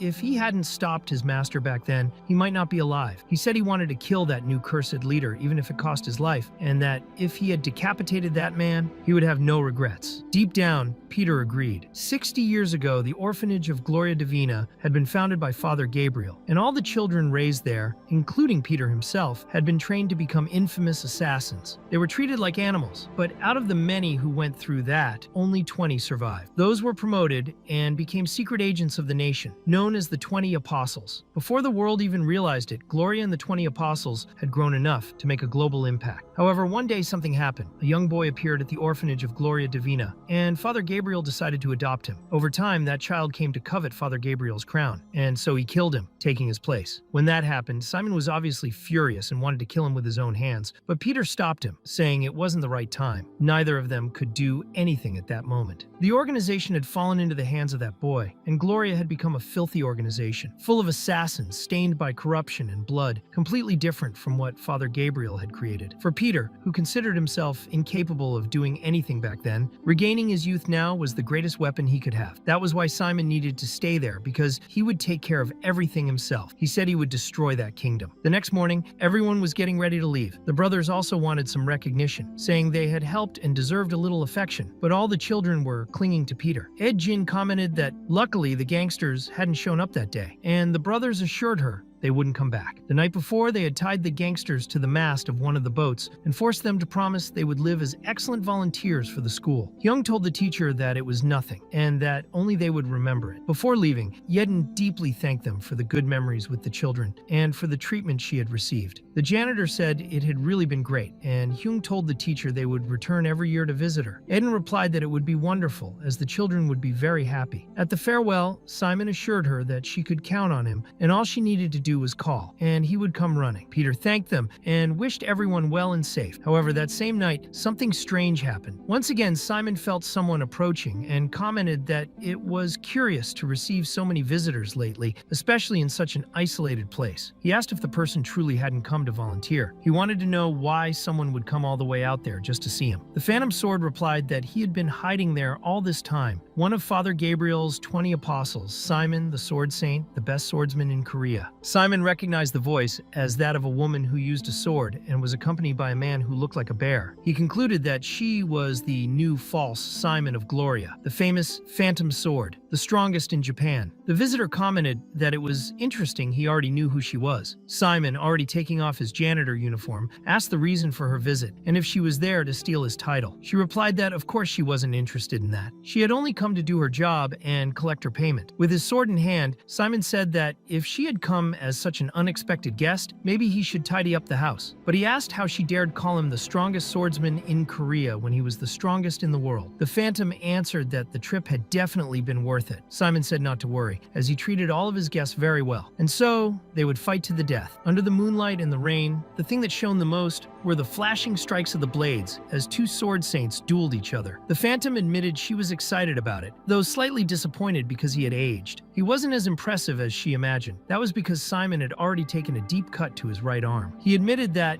indeed, he wasn't at his peak anymore, hadn't been training, and was a little rusty. If it had been the Simon of the past, she would already be dead. But the Phantom was also badly injured, with several cuts all over her body, though she still tried to bluff by saying he shouldn't fool himself. As she advanced on him, Simon noticed that her swordsmanship was excellent, but his real concern was the muscular man who accompanied her. He still hadn't interfered in the fight, but Simon could feel that at any moment it could turn into a 2-on-1. Once again, their blades clashed, exchanging brilliant strikes. Simon remarked that the school was public property and that he would sue her for the damages. The Phantom coldly replied that there was no reason to worry about that, since he would be dead soon and there would be no witnesses. At that moment, Simon managed to escape the school, but as expected, she wouldn't let him get away that easily. While cutting through the bamboo in his path to clear the way, he thought that sharpening the sword through battle by slicing through obstacles was the essence of swordsmanship. But her essence was different. Her sword was like a saw made to cut human flesh. Even with a few strikes, the teeth of that saw inflicted deep wounds. What was most concerning was the dreadful feeling Simon sensed coming from those two, as if they were hiding something deadly. That was when he found himself cornered at the edge of a cliff, isolated on the island. The Phantom mocked him, asking if he had come there seeking an honorable death, saying it was more romantic than she expected. But Simon asked if they knew the real reason why he was called the Sword Saint. She sneered, saying there was no need to know, calling him a stubborn old man and saying he was guilty as well. She declared that it was time to end it all. However, the brute beside her commented that there was something strange about that man. Simon then explained that practical knowledge was everything, and that besides being the Sword Saint, he was also the master of the spinning sword. He said that from the air to the sea waves, even the rain itself lost its breath before his spinning technique. At that moment, the Phantom felt death approaching. Simon's strike was so fast she could barely react. She was completely torn apart, her neck and all her limbs severed in an instant. Simon remarked that if that was the best the strongest sword in Japan could do, then it had been fun. Now he had to deal with the brute. The man praised the former apostle's skill, saying he had fought well, but stated that it was already too late for him. That was when Simon noticed a deep cut on his stomach and wondered since when that wound had been there. The Phantom, even completely sliced apart, stood up as if nothing had happened. Her body stitched itself back together like that of a monster, or a true ghost. Simon realized he was hallucinating. It had all been caused by a hallucinogenic perfume she used. Confused, Simon wondered if everything had been an illusion. He thought it was pathetic, but accepted it as just a setback. It happened. He had swung his sword thousands of times before. He thought that since ghosts couldn't be seen, all he had to do was close his eyes. He told himself he could do the same thing even with his eyes shut. Then he invoked his spinning sword technique. The Phantom admitted that his technique was truly impressive, but at that moment, he was striking at nothing, completely under the effect of the illusion. She said he was completely drunk drunk, intoxicated by the perfume's effects, and that now she would show him why she was called the Phantom Sword. Meanwhile, at the Divine Glory School, Hyung wondered if love had always been that painful. Teacher Yejin wasn't answering his messages, and Lee Yuna said it was obvious, judging by the kind of messages he was sending, calling him an idiot. But Hyung replied that she normally replied to everything because Teacher Yejin was an angel. The day before, however, he had seen a strange photo, and after that, she never answered again. The photo showed a note left by Simon where it said,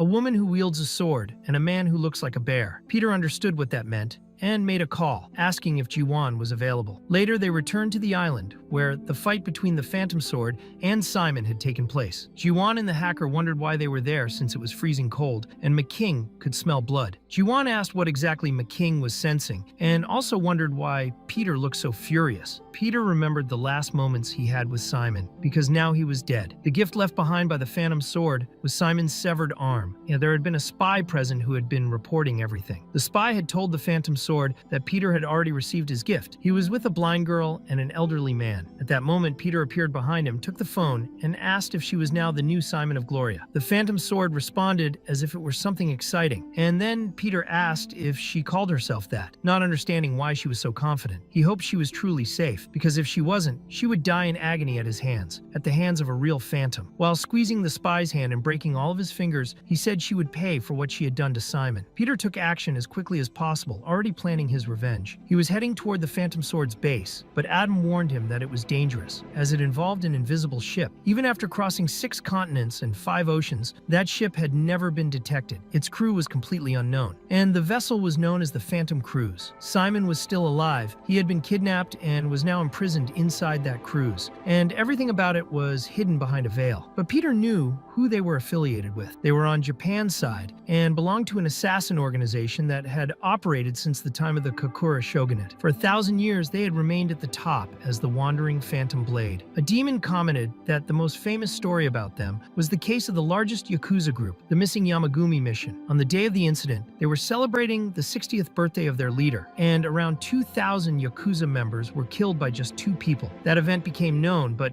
officially it was treated as a disappearance. The terms massacre or annihilation weren't even used because in that 2 against 2,000 battle, not a single body was found. The Japanese police placed a bounty on the heads of those 2, but they vanished like ghosts. Over time, the new Apostle Simon appeared, as well as the Phantom Sword, who proved to be extremely skilled, able to cut off one of his arms. Furthermore, she was in the middle of the ocean, and if she died there, her death would be meaningless. Even so, she questioned whether Peter was truly all right, since he had no backup. But Peter stated that no matter how dangerous the mission was, what mattered was how many he would have to fight, because there would be no survivors. Besides, he had help. The brothers complained about Peter's elegant clothes while they wore janitor uniforms. They called him an idiot, but Peter replied that being a janitor was noble work and that they shouldn't belittle it. He also said that was why he told them not to come, but they insisted. Jay said he would never let Peter have all the fun, but Peter explained that this was no joke. They could die on this mission. Hyung replied that didn't matter, because they were true assassins. Then Choi Eun Chang appeared, asking if Peter liked the boat he had arranged. Peter replied of course he loved the boat, but said it was cold, asked the president to get some rest, and wondered why he was so nervous too. The president said it was normal to be nervous in a situation like that, and he didn't understand how Sun-gu could stay so calm. Inside that ghost ship, there was everything: drugs, weapons for fighting criminals, priceless works of art, and even people. Even though he was rich and powerful, he himself couldn't enter that ship without the permission of a certain person. Sun-gu thanked him deeply and said he was once again in his debt. Simon stated that that was the Phantom Cruise of Apostle Simon, and Peter really wanted to know what kind of person she was. It was clear that he would take justice into his own hands. Later, at the unofficial base of Gloria, known as the Sacred Island, the Phantom Cruise was already hosting a mob boss mistreating one of the maids. He yelled at her, saying that useless woman didn't understand what he was saying. The Phantom Sword approached, interrupting the scene, saying there was no place for that kind of behavior on the ship. If he kept talking like that, she would get angry. She was the madam of that place, and demanded that all women be respected. At her side was her loyal attendant, who quickly took the injured maid away. The Phantom Sword said there was was no need to act with so much rage, that they could talk things through. The man asked if she had forgotten who she was dealing with, saying he was a member of the blood group and demanded respect. The Phantom Sword replied that he could go to her room, and if he didn't like it, they could settle things right then and there. She wanted to know why he was acting so difficult. He was already drunk, but she intended to make him even more intoxicated. Suddenly, his body began reacting to some kind of poison. The Phantom Sword observed, saying she hadn't expected him to be the type who enjoyed that sort of thing, but apparently that was exactly what he liked most. His taste depended entirely on himself. While he choked from the poison, the Phantom Sword ordered that he be thrown into the ocean at once. She then turned to the bear and asked what he thought of Peter. The bear asked if she really believed he would show up. She stated that this would be the first auction since the call they had, and that of course he would come, especially after receiving the gift she had sent. The bear then asked what she would do if the real Peter was actually aboard that ship. The Phantom Sword replied that she would kill him, tear him apart, and make him pay, saying she could hardly wait to see him again. Later, the brothers were amazed by the nightclub inside the ship and the huge pool there. It was basically a luxury hotel, extremely sophisticated, where some of the richest people in the world had gathered. For God's sake, it was impressive. Young asked if Jay was ready, and he replied that of course he was. So they began their janitor work, leaving everything spotless. There shouldn't be a single speck of dust in the path of a VIP. The businessman was so impressed that he gave them a glorious tip, 1,000,000 won just as a reward. The brothers were feeling incredible, while Peter watched everything with his mouth open. That was when the hostess, known as the Phantom, finally appeared, thanking everyone for attending. For the auction that was about to begin, she presented a special item she wanted to show them all. Peter thought, based on the information Simon had left, that this woman was the new Simon of Gloria, the Phantom. She then revealed her item, the Photarok, a small object capable of killing hundreds of thousands of people in just 2 minutes. It was a biochemical weapon. Peter began to wonder if she had been the one to capture Simon, though she didn't seem strong enough for something like that. The Phantom went on to explain that the Photarok was as silent as a bullet and as painful as a bomb. Victor Agora, the biggest arms dealer in Russia, asked how she had managed to steal the Photarok and ordered his guards to capture her immediately. But the bear intervened, saying they would not get past that point. However, the Phantom allowed them to approach. When she looked directly at them, they simply dropped dead on the spot. Peter realized at that moment how she had captured Simon. He saw the guards melt simply from getting close to her because the bear had applied poison just by touching them. The Phantom then apologized to her dear guests for the brief interruption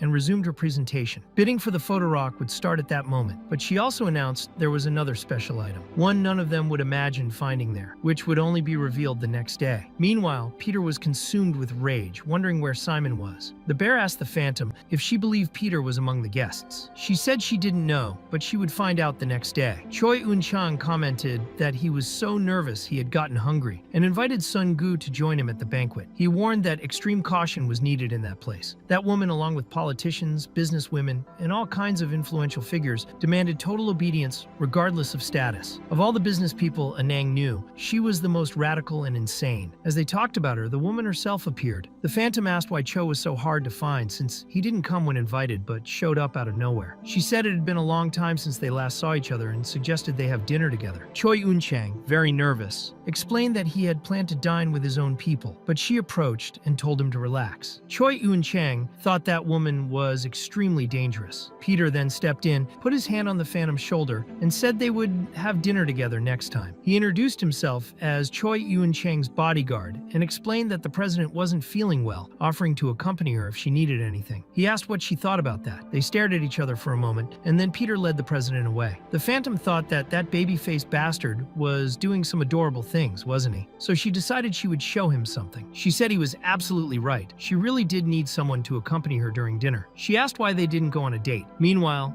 she was already using her hallucinogenic perfume and warned that it was best he came on an empty stomach because her dinners usually lasted quite a while. At that moment, Peter almost fell for the Phantom's trick when she commented that all men were the same kind of idiot. That was when the Dokgo brothers, Young and Jae, appeared to begin the intensive cleaning work, and thanks to that, Peter managed to shake off the perfume's effect. The Phantom remarked that he was a very lucky man, and as she walked away, Peter reflected on that strange feeling of almost losing consciousness, realizing she had done something to him. He noticed it when he saw the two brothers acting strangely. Even though they were cleaning obsessively as usual, this time they seemed more aware. Later, during her relaxing bath, the Phantom wondered if he wasn't curious to know just how incredible Peter could be. A Brazilian assassin had vaporized Nathaniel, and she questioned how a 70-year-old man on the brink of death could have done all that against a fully capable apostle. But the bear asked if she really believed Peter was the one who did it, since that ship and the Divine Glory Hospital were completely different places. Sneaking past that level of security would be nearly impossible for an ordinary old man. The Phantom then suggested that someone was impersonating Peter, someone who wanted to destroy the organization. The bear asked how she planned to approach that person, and the Phantom recalled that they still had that old trick up their sleeve. However, the bear asked if she was bothered by the true identity of that supposed Peter, and the Phantom replied by asking if he was bothered, as if teasing whether he thought she might fall in love. He quickly replied that, of course, that wasn't the case. Later, Peter was once again in disguise, this time as a butler. At that moment, he remembered a conversation with Simon, who had said that Peter was his only family, even without any blood relation. Simon joked that he would probably be the first to die, since he already had a funeral portrait ready. Peter said there was nothing he could do about that, but Simon asked him to take care of himself, to keep his promise even if it killed him trying. He also asked Peter to drink less and live healthier. Peter replied that he had a good memory and assured him that he remembered. Deep down, he knew Simon was his brother, his family, and for that reason, he was willing to kill hundreds of thousands if necessary to bring him back.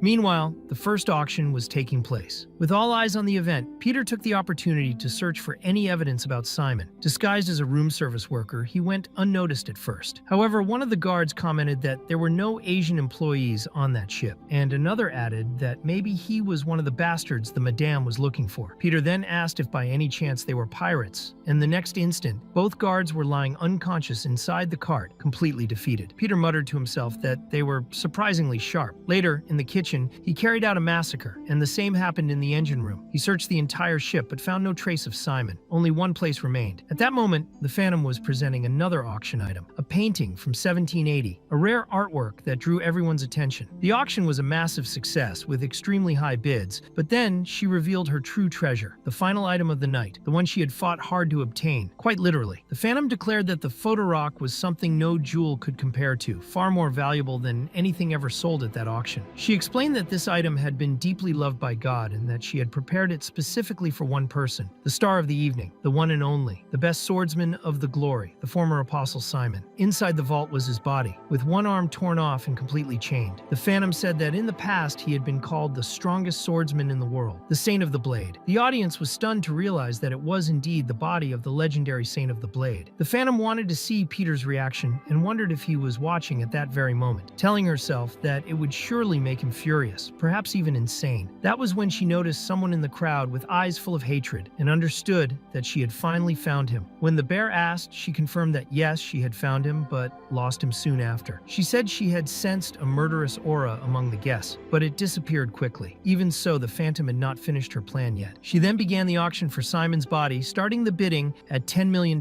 She knew that if Peter did not buy his body, Simon would die right there. Peter understood immediately that Simon had been made bait. It was obvious he did not have $10 million, and making a bid would basically mean revealing himself. He wondered what he could do to save him. The Phantom commented sarcastically that it was humiliating, because once a glory apostle was worth more than a nuclear bomb, but now no one cared. She mocked Simon, saying it must be terrible to be abandoned by his friend, and asked if no one really wanted him. She sneered that maybe they hesitated because of the missing arm, and explained that since the body was still an organism, it would rot if left at room temperature. She said she would throw it away if no one bought it and gave 5 seconds for bids. When time was almost up, someone offered $20 million. It was Choi Yun-chang, who paid the amount in cash. The Phantom was intrigued by the interference, since he was the closest aide to the head of the glory. She asked if anyone would bid more, but Peter noticed that at that moment, Yun-chang was terrified of her. The Phantom congratulated him on his victory, but knew he was hiding something. Later, back in the room while Simon received treatment, Peter thanked him deeply but expressed concern about his safety. Mengang told him not to worry, because even his ancestors had ties to the glory, so it would be strange not to save Simon. Besides, if he had not done so, Sungu would have fallen into the Phantom's trap. Now Peter faced a dilemma. If Simon had not been bought, he would have died. But now, having saved him, everyone was trapped inside her snare. It was exactly what she wanted. Yun-chang said staying on the ship was very dangerous and that there was no safe way to escape. But Sungu assured them he had a plan. He said he had prepared something for a situation like that, a real ace up his sleeve. Later, they called the Dako brothers, Hyung and Jae, who had switched their janitor disguises for waiter uniforms. Peter asked what had happened to them in recent days, and Jae replied by asking if the commoner was still working. Hyung remarked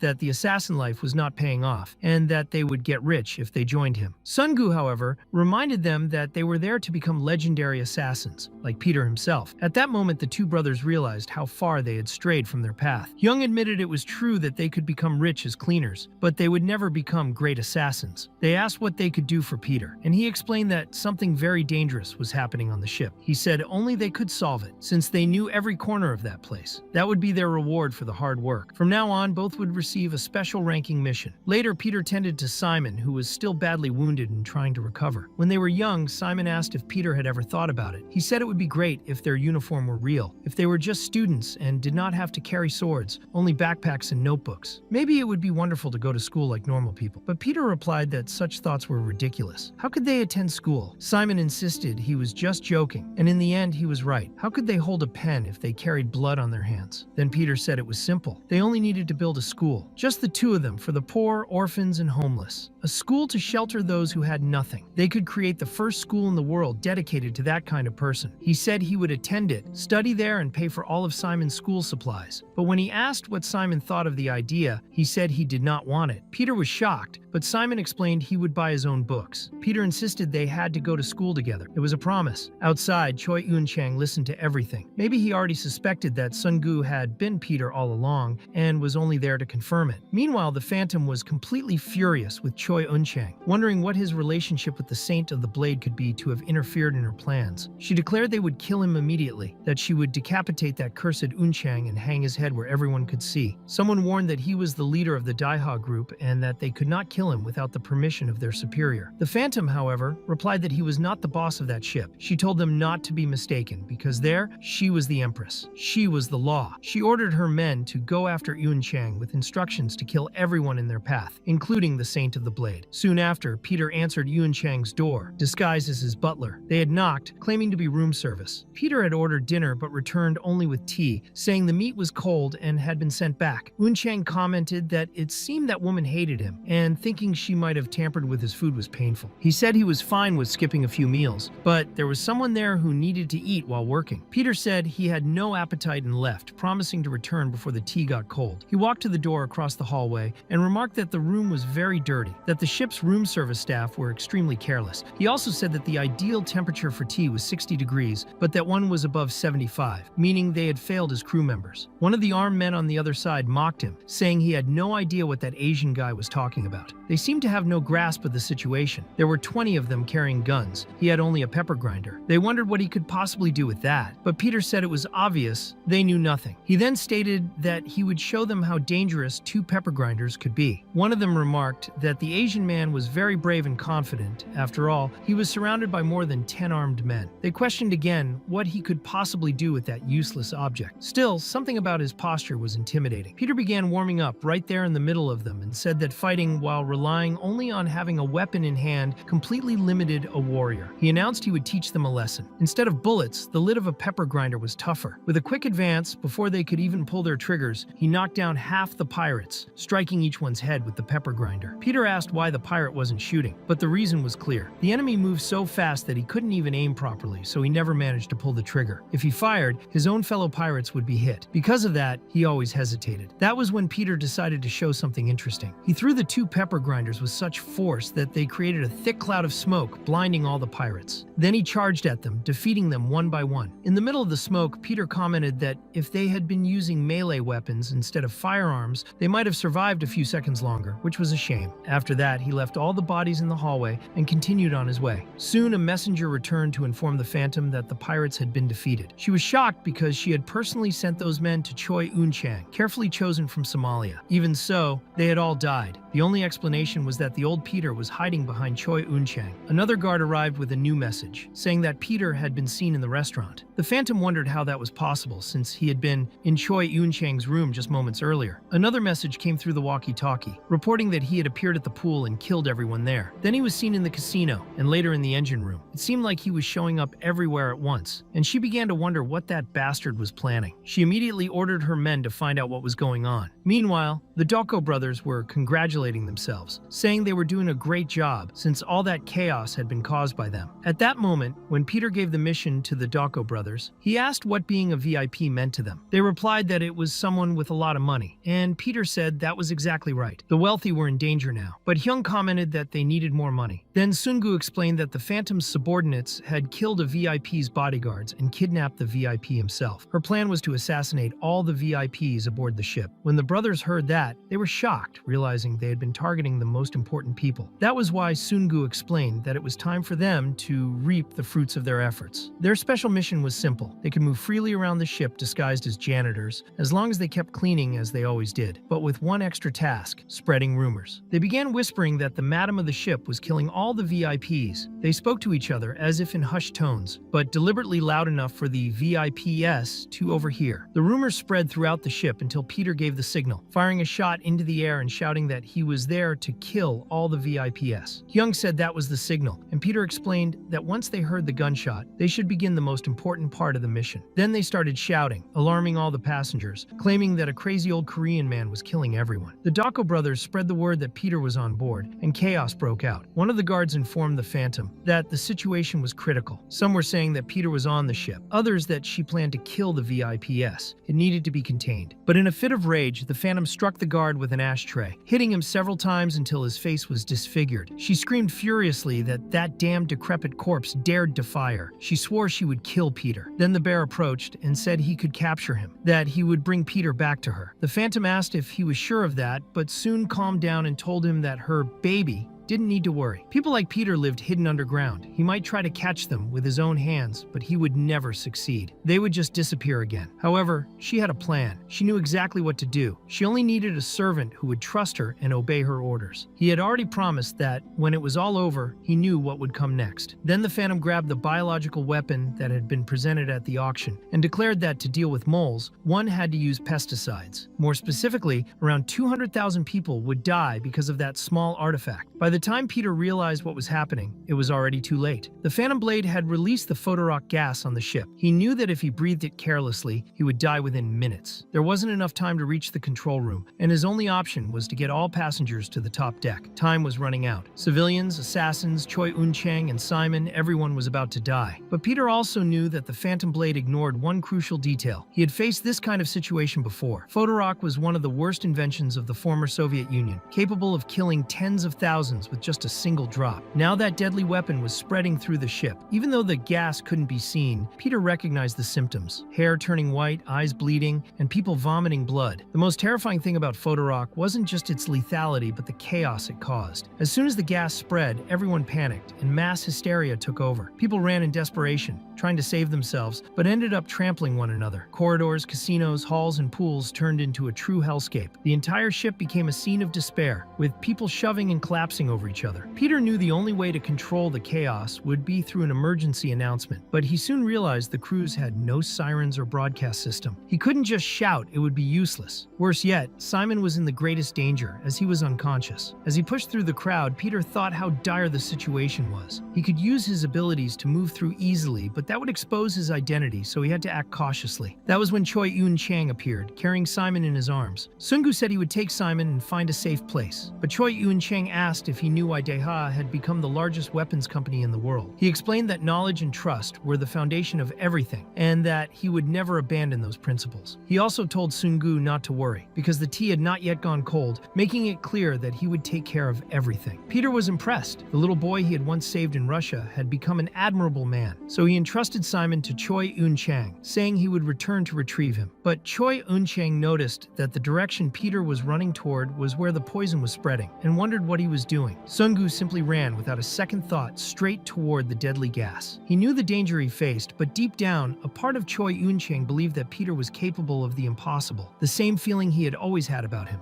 Later, the Phantom Blade was playing a calm song, celebrating her victory. She believed she had defeated Peter, all the VIPs, and even the sword's saint. She told herself that everyone would melt down to the bone, and that perhaps not even the boss would be able to recognize the bodies. But suddenly, the ship began to rock violently from side to side, knocking everything over. She wondered what was happening to her vessel. Then it became clear what had happened 5 minutes earlier. Peter had reached the captain's room, turned off the automatic regulation system, and opened the ballast tanks. Those tanks are giant compartments inside the ship filled with water, responsible responsible for maintaining the vessel's balance and buoyancy. When Peter emptied the tanks, the ship began to sink slowly. He knew very well that there were no emergency systems or alarms functioning. Outside, all that could be heard were screams. The only alarm capable of drawing everyone's attention now was the imminent threat of death itself. Peter's plan was simple and cruelly effective. Fear would make people react instinctively and move toward the bow of the ship to try to escape. With everyone's weight concentrated at the front, the vessel would right itself again, preventing it from sinking completely. Meanwhile, Peter decided he would face the Phantom Blade personally. At that moment, while everyone ran toward the bow trying to survive, including Yun Chang, who carried Simon, the group was intercepted by the very pirates. They were killing anyone who tried to pass and had even locked the door, leaving everyone to die there. But someone appeared, breaking everything down and defeating the villains. It was the Dako brothers, and the VIPS began to applaud them. Those janitors had saved their lives. Meanwhile, the Phantom Blade was furious, still celebrating the destruction she had caused, when another pirate appeared, saying she needed to go immediately to the auction hall because Peter was there. She reacted with disdain, saying that he had finally decided to die. She would settle it personally. The Phantom Blade changed into the traditional assassin's attire. She also chose a special perfume, a scent that would cling to the skin while she fought Peter. It had to be something that would make him addicted, hypnotized by her. Then she remembered a particular bottle and decided to use it. She was excited and eager for the reunion. She wanted to know what kind of nightmare an experienced old man like him would imagine when he smelled that perfume. She was convinced he would not resist her. She carried a large pocket full of different bottles. When the Phantom Blade entered the auction hall, she immediately began accusing people, saying she knew that Choi Eun-cheng and Peter were working together. But she wondered why Peter was not there in person. Facing Sungu's silence, she demanded to know where he was, insisting that the boy needed to learn to answer adults. Sungu took the microphone and made a public announcement. He declared that the final auction of the ghost ship was about to begin. Today's item was an apostle supposedly chosen personally by the head of the glory. But then he corrected himself, saying she could not be called an apostle because she was a fraud. She was the Phantom Blade. The guests applauded sarcastically. He then listed her other titles, including leader of the Phantom Blade, a mysterious organization linked to Japan. He then announced the opening bid for the auction, 10 cents. The Phantom Blade became completely enraged. Sungu lowered the bid, 5 cents, 3, 2. No one placed any bids. He lamented that it was sad to see that no one wanted to buy her, but he guaranteed she would receive exactly the value she deserved. He said she was trash, and that was the corresponding price. The Phantom Blade drew her weapon, saying she would rip that brat's head off. But Sungu interrupted her, asking if she really believed she had defeated the Sword Saint that night. He assured her she still had much to learn. Now he would show the true way of the sword, the blade capable of cutting through generations. The Phantom Blade asked whom he was showing off to, and the bear thought she was right. That boy was at most 18 years old. It was impossible that he was imitating the true Sword Saint. However, the bear noticed something strange. The fighting stance was identical, and the gaze as well. Looking into his eyes was like seeing Peter. That boy was extremely dangerous. He warned the Phantom Blade that he could fight in her place, but she ordered him to get his hand out of the way. The bear realized she was already drugged. Her look was wild. In that state, no one could stop her. She was ready to kill. She said she would prove she could rip that bastard's head off. At that time, no one could have imagined that the wandering Phantom Blade, the most powerful assassin organization for centuries, would be seduced by the Yakuza and annihilated in a single night. The young master of that cult had trained ever since for one purpose: revenge. One of the Yakuza bosses commented that the old men claimed to have been attacked by a ghost or something like it, and that was why she took the name Phantom Blade. But he wondered how long she would insist on using such an outdated weapon as a sword. Times had changed. The world now belonged to firearms. He pointed a pistol straight at her head and asked if she really was the only living direct descendant of that bloodline. He immediately recognized that face. At that moment, she looked very much like her mother, at least in the face, which caught the boss's attention. He remarked on it and said he wanted to see the other parts of her body as well. The Phantom Blade replied that he really was trash, and asked who had told him that she was called that because she attacked without being noticed. She made it clear that wasn't true. She always made sure they knew it was her who was killing them. She wanted them to see and remember it. The boss didn't understand a thing and asked what she was talking about. Then he aimed his gun and said that if that was what she wanted so badly, he'd shoot her in the head and send her straight to where her mother was. But the instant he pulled the trigger, she vanished. In the blink of an eye, the man saw his own body on the floor. He was still conscious, even with his head severed, watching his own death happen. The Phantom Blade promised that he would know exactly who had decapitated him. That day, the 2,000 members of the Yakuza and Amagumi who crossed eyes with her were completely slaughtered. Afterward, the Phantom Blade turned to Sun Gu and asked if she should cut off his head too, wondering how he preferred to die. She said she would grant his final wish. Meanwhile, Peter noticed that she was taking off her shoes, probably to reduce weight and further increase her speed. He knew speed was her main weapon, but he didn't believe that alone could make someone an apostle. She said there was nothing left to think about. Even if he tried something, he would die anyway. The title of Phantom Blade was given to the strongest of the next generation to lead the family. And even so, she said it was good that he still had hope, because it was so satisfying to see hope fade from the eyes of those she killed. And sometimes, when she killed them too quickly, it was already too late to see that expression. With that, she vanished, so fast she couldn't even be seen. Peter observed that her hands and feet were wrapped in bandages, which helped her slide more easily. Still, he thought what she could do was beyond reality. She leaped between pillars and across the ceiling, and when she attacked, the strike was so powerful that even though Peter blocked it, the floor beneath his feet cracked open. The Phantom Blade mocked him, saying he must be wondering how she could be so strong, since men always thought that a fast woman couldn't be strong. That kind of thinking was what got many of them killed before they even had time to see the next strike. According to her, Sun Gu was no different from those fools. Peter was having trouble blocking all her rapid strikes, but noticed something important. She hadn't taken off her shoes just to be lighter. In fact, she wore shoes with spikes that clung to surfaces, the true phantom shoes. Using speed, rhythm, and precise timing, she generated a force far greater than her own weight. That explained the absurd impact of her blows. The bear, watching, realized he had been worried for nothing. Sun Gu was clearly under pressure, but his eyes remained the same, calm and steady. He didn't seem to be truly losing. The Phantom Blade asked if he didn't know the technique of the Sword Saint and what he was trying to prove, since he was only blocking and would soon be defeated. The bear thought it was obvious that Sun Gu couldn't counterattack, yet the fight wasn't over. If the Phantom Blade were truly that much stronger, Sun Gu would already be dead. It was as if he were observing every one of her movements, memorizing each attack pattern. When the bear tried to intervene, she kicked him away, shouting that he was not to interfere. That was when Sun Gu commented that she must be running out of breath and asked why she didn't call for help from her little baby. He said that no matter how fast she was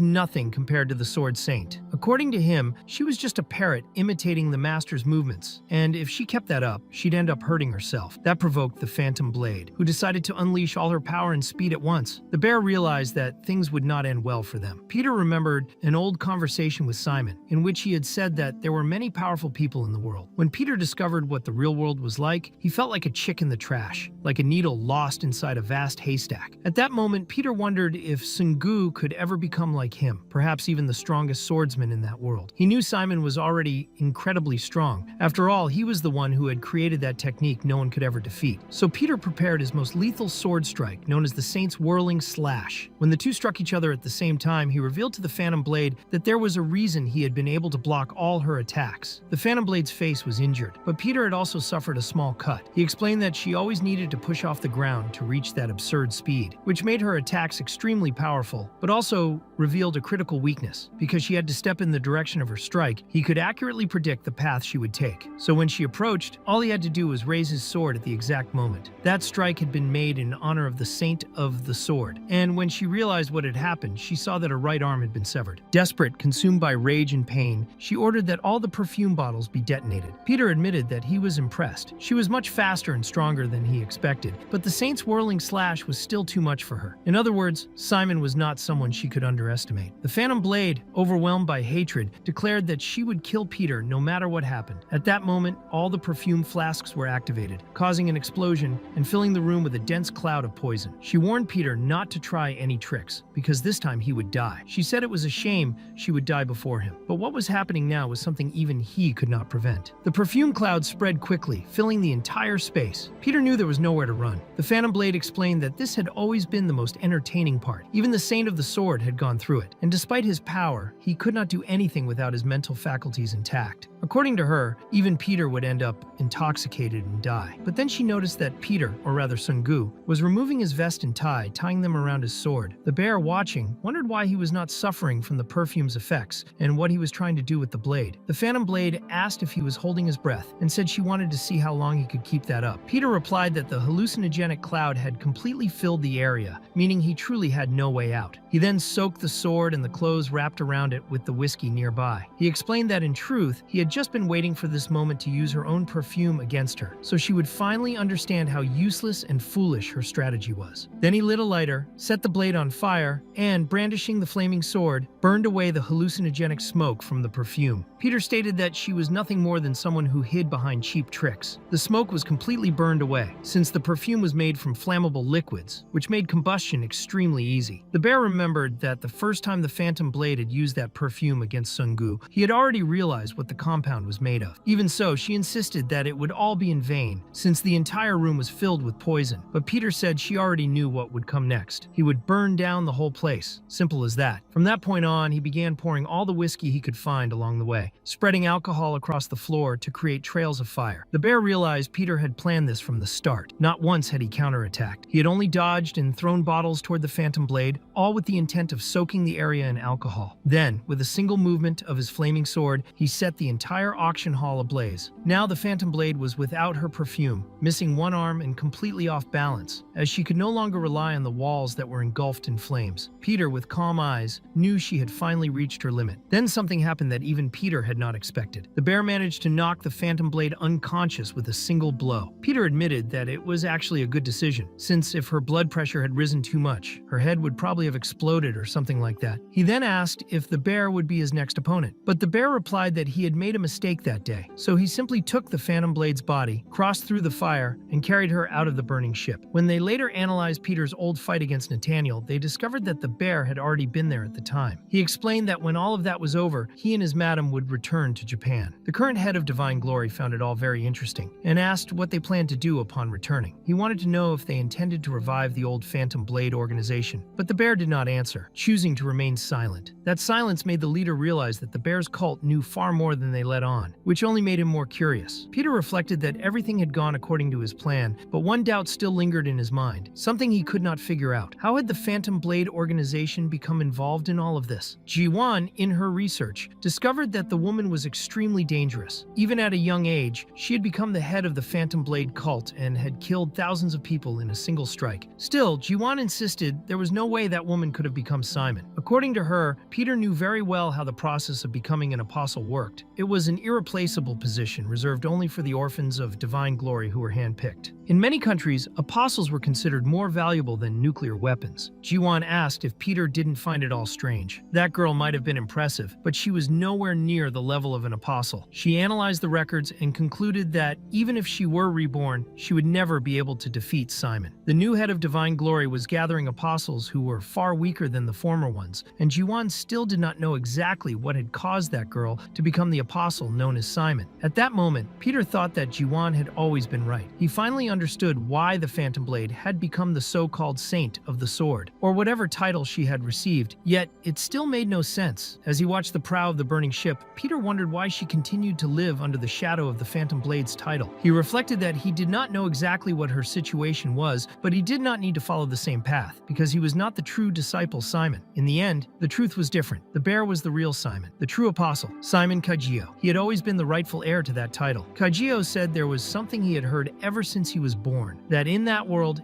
anyone who was too curious would end up dead. Peter agreed, saying it was a good saying. Although he knew that Kagyo was the real apostle, Peter had no concrete information about him. Unlike Nathaniel, about whom he had extensive data before their fight, Kagyo remained a mystery, but if he mastered the arts of Shadow and the Phantom Blade, that meant he was extremely powerful. Kagyo then asked if Peter was not just an ordinary bodyguard and what his true connection to all of this was. Peter replied only with his eyes, implying that, as the saying went, those who were too curious ended up dead. As they exchanged barehanded blows, Peter noticed that it was difficult to predict Kagyo's movements. Some resembled karate strikes, while others were completely unfamiliar. He was clearly hiding something, perhaps a secret technique. Kagyo's stance revealed strange openings, which only confused Peter further, because his movements made it seem as if he did not even know how to fight, but that was only an illusion. In reality, Kagyo had an instinctive fighting style, like that of an animal. He dodged attacks at impossible angles. It was not a reaction to movement. It was as as if his body already knew what was coming before it happened. That meant he was a true genius of combat. Even so, Peter wondered if a genius like that really possessed no special ability. Could someone truly be called an apostle for that reason alone? Peter then threw several cards toward Kajio, trying to test his abilities. Kajio dodged all of them with absurd flexibility. His movements were so fast and irregular that Peter could not anticipate a single one. And in that moment, he finally understood. Kajio was strong, that was undeniable. But Peter realized that he was extremely careless. Despite his natural talent, his attacks and defensive movements were very inefficient. It was as if he had never truly learned how to fight. In fact, to be more precise, it was as if he couldn't learn. Kajio asked how Peter knew that, and Peter replied that he didn't fully understand it either. He had so much talent, yet he had spent all this time hiding behind the image of the Phantom Blade. Peter wondered what was really suppressing that boy. On another night, when Phantom Blade's Team 1 finished a mission, the Phantom Blade Hunch and the current family head, Izuki Hideaki, were analyzing the results of the operation. The entire massacre was supposedly the work of Team 1, but Hideaki remarked that it looked more like the work of a beast, a demon. The marks resembled the claws of an animal. The messenger apologized and confessed that, in fact, it had not been done by anyone from the Wandering Phantom Blade, nor by members of any other clan. The mission had been too difficult, so Kajio had taken care of everything himself. Later, within the cult, Hideaki confirmed that Kajio was extremely talented and lethal. He said that if Kajio carried the blood of the Wanderers, he would be perfect. Of all the children he had known, Kajio was a true genius of death. A subordinate asked if they should quietly eliminate him before he slipped out of the cult's control, but Hideaki responded by asking if he knew the story of the flea. He explained that a flea can jump more than 1 meter, about 200 times the size of its body, but if placed inside a jar with a lid for 3 days, once the lid is removed, it will never jump higher than the height of that jar again, because it believes that is its limit. Hideaki stated that some time ago he had built this metaphorical jar around Kajio. No matter how much Kajio tried to jump, he would never be able to surpass his master. Even knowing all this, Kajio continued to serve the Phantom Blade. For Peter, it was clear that Kajio had lived his whole life being repressed. He believed he could not do anything without his master's presence. But Kajio replied that Peter was talking nonsense and went on the attack, asking if he fought with his head or with his mouth. Peter answered that he was doing both at the same time and that it worked just fine. He thought that the more he observed that boy, the more his interest grew. Kajio's movements were sloppy but at the same time creative. He tried to strike from unpredictable angles, jumped from unexpected places, and used attacks Peter had never seen before. Peter realized that Kajio did not need to learn how to fight in the traditional way, because he had never felt true danger. No matter who he faced, he was not a simple beast, he was a predator. Instinctively, Kajio knew how to kill, but Peter felt he was still hiding something greater. As the fight continued, Kajio began to grow irritated. He noticed that Sungu's vigor was incredibly high, but also that his attack patterns were repetitive. Peter kept aiming at the same area, his leg. It looked like a trap, but Kajio also used annoying feints to disrupt any possible strategy. He had no intention of falling for such an obvious trick, and decided to catch Sungu off guard instead. When Peter approached and Kajio almost landed a knee strike to his face, Peter suddenly vanished. In the next instant, Kajio found himself bound by chains around his neck. Shocked, he wondered when they had even appeared. Peter had planned it all from the beginning. He had targeted Kajio's legs, only to make him believe that was his real objective. Peter admitted that Kajio's senses were indeed excellent. Otherwise, he would not have fallen for his trap. He had counted on that from the start. When he had watched Kajio's fight against the Phantom Blade, he realized he needed to be cautious around him. Kajio was shaken, unsure what strategy to use. Peter said he had realized there was a fake trap but was caught anyway, and told him not to resist. Escaping from that snare was nearly impossible, as it had been created by Peter himself. But Kajio said it was not over yet, and then he finally revealed what Peter had been waiting to see all along: hidden claws. With those claws, Kajio easily cut through the chains.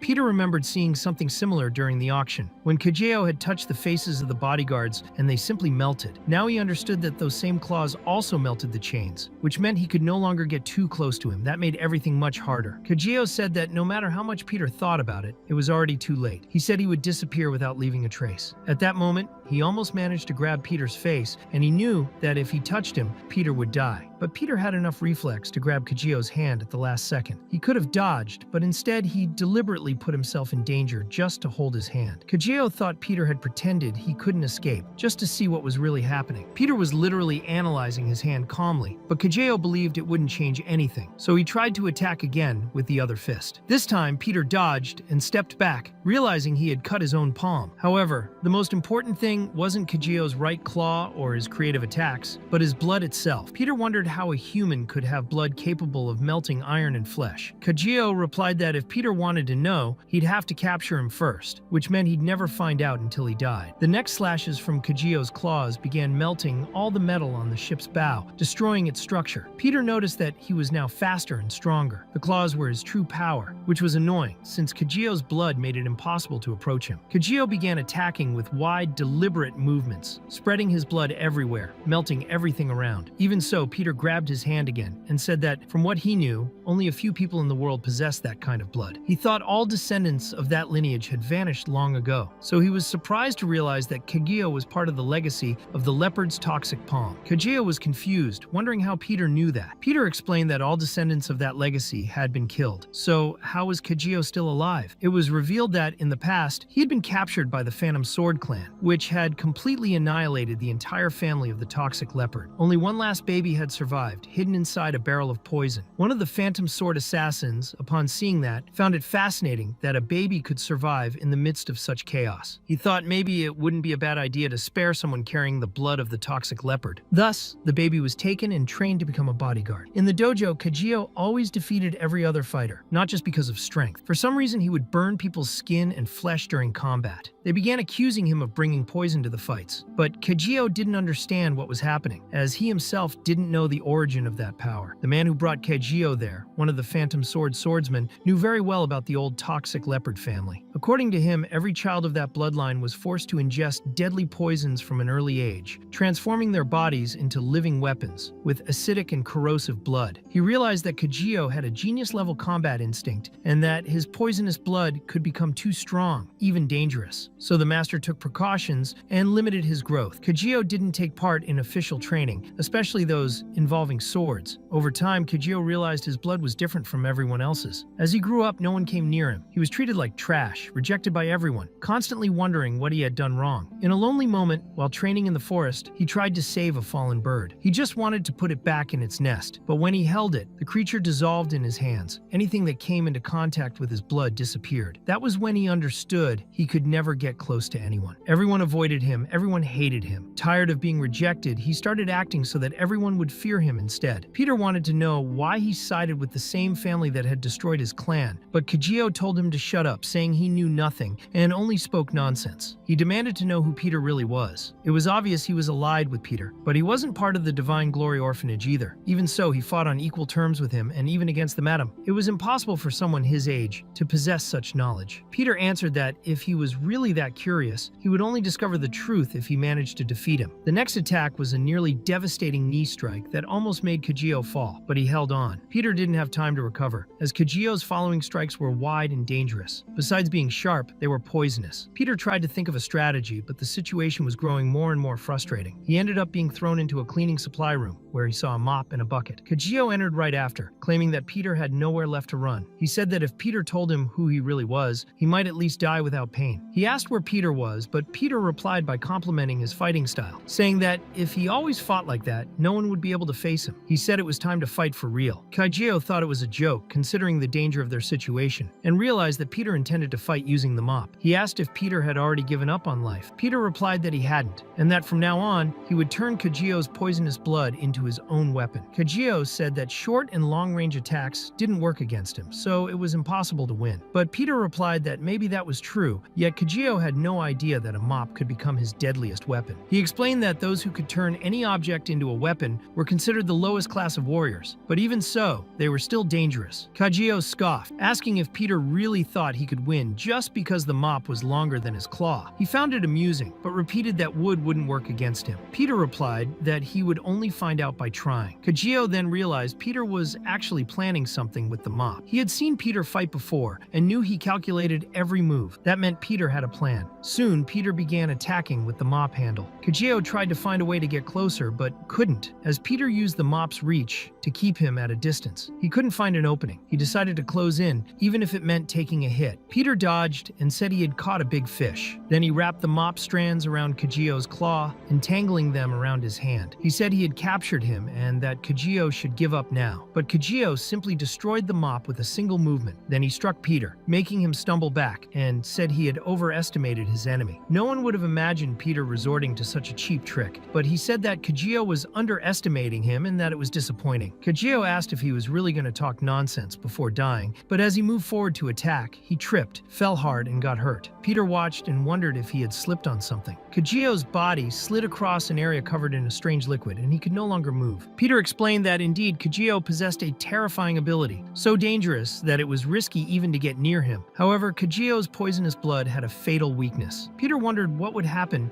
if his acidic blood came into contact with a high alkaline detergent. The result was an intense chemical reaction that caused pain throughout his body and made his blood lose its corrosive properties. The most powerful weapon Kajio was so proud of had become useless. That was when he realized he had fallen into Peter's plan, when the mop had first come into contact with his blood. Even so, Kajio declared he could still fight, even without his acidic advantage. Suddenly, Phantom Sword appeared, wounded, missing one arm. Peter warned her that if she wanted to live, she should leave immediately, but she insisted she would kill him, promising to behead him, though she collapsed to the floor, completely powerless. Kajio asked why she had come there, knowing her condition would only worsen. She replied that she needed to kill that man in order to capture Peter, because they had made a promise that after this, they would go together to that place they had dreamed of. Kajio replied that he too wanted to capture Peter, because it was something he had promised himself. As Phantom Sword faded away, Kajio fell into despair. In his mind, he returned to the past. He remembered the days when he lived locked behind the clan's gates, believing that if he ever left, the enormous weight on his shoulders would disappear. But there was a reason he never left. It was because of the girl who had always been by his side, the clan's main heiress, Yuika. She often brought him sweet-smelling flowers, approaching him even when he reeked of poison or cleaning chemicals. The fragrance she carried dissolved everything around him, the hatred, the sadness, the loneliness, and even the social barriers that separated him from the others. He could never resist her presence. Even while walking together, the masters of the Phantom Sword disliked that bond. Although Yuika herself liked Kajio, he ended up being tortured by one of the masters. To them, someone like him could never stand beside someone like her. He was cursed, inferior, and could never cross that barrier because of his blood. While Yuika became increasingly talented with the sword, Kajio decided he wanted to be her shadow. That would be enough for him. Yuika received many gifts, especially perfumes, which she loved. At one point, Kajio even thought about giving her a perfume he had bought, but in the end, he threw the bottle away. He knew she would never want something coming from someone like him. He believed that even a perfume worth 800, even as a birthday gift, would have no value to her if it came from trash like him. Then the Yamagumito's Yakuza clan ambushed the Phantom Blade. Everyone was killed, and only Yuika survived because Kajio saved her. After that day, the Madame changed completely. She trained with such intensity that she almost died. Kajio stayed by her side all that time, tending to her wounds while she prepared for revenge. She trained so hard she traded her own life for results. Years passed until she finally achieved vengeance. Together, with her sword and his blood, they annihilated 2,000 Yakuza without leaving a trace. But in exchange for revenge, they lost the place where they belonged. They were left without direction, desolate. Yuika was broken inside. At one point, she asked Kajio to leave her so he could have a more dignified life. Even so, she asked what he would think about the two of them one day going to a place where nothing existed but beaches and beautiful things. But Yuika didn't have the courage to finish that sentence. Yuika's skin was very pale, and the sun burned intensely in that place. But Kajio didn't care because he knew he would always be her shadow. At that moment, Yuika finally woke up and showed a bottle of perfume, the cheap perfume that Kajio had discarded years ago, thinking it wasn't good enough to give her as a gift. She asked if he really thought she wouldn't notice, since she had carried that perfume with her for 10 years and he had never realized it. She didn't want to waste it, so she never used it. But Kajio explained that he couldn't spray expired perfume on her and ended up using it on himself. Yuika said the scent was wonderful and that all the time she had spent with him, she had always been under his shadow. She couldn't keep the promise of running away together, but she wished him good luck and, at that moment, kissed him. Kajio was deeply moved until he realized his blood could kill her. Yuika, however,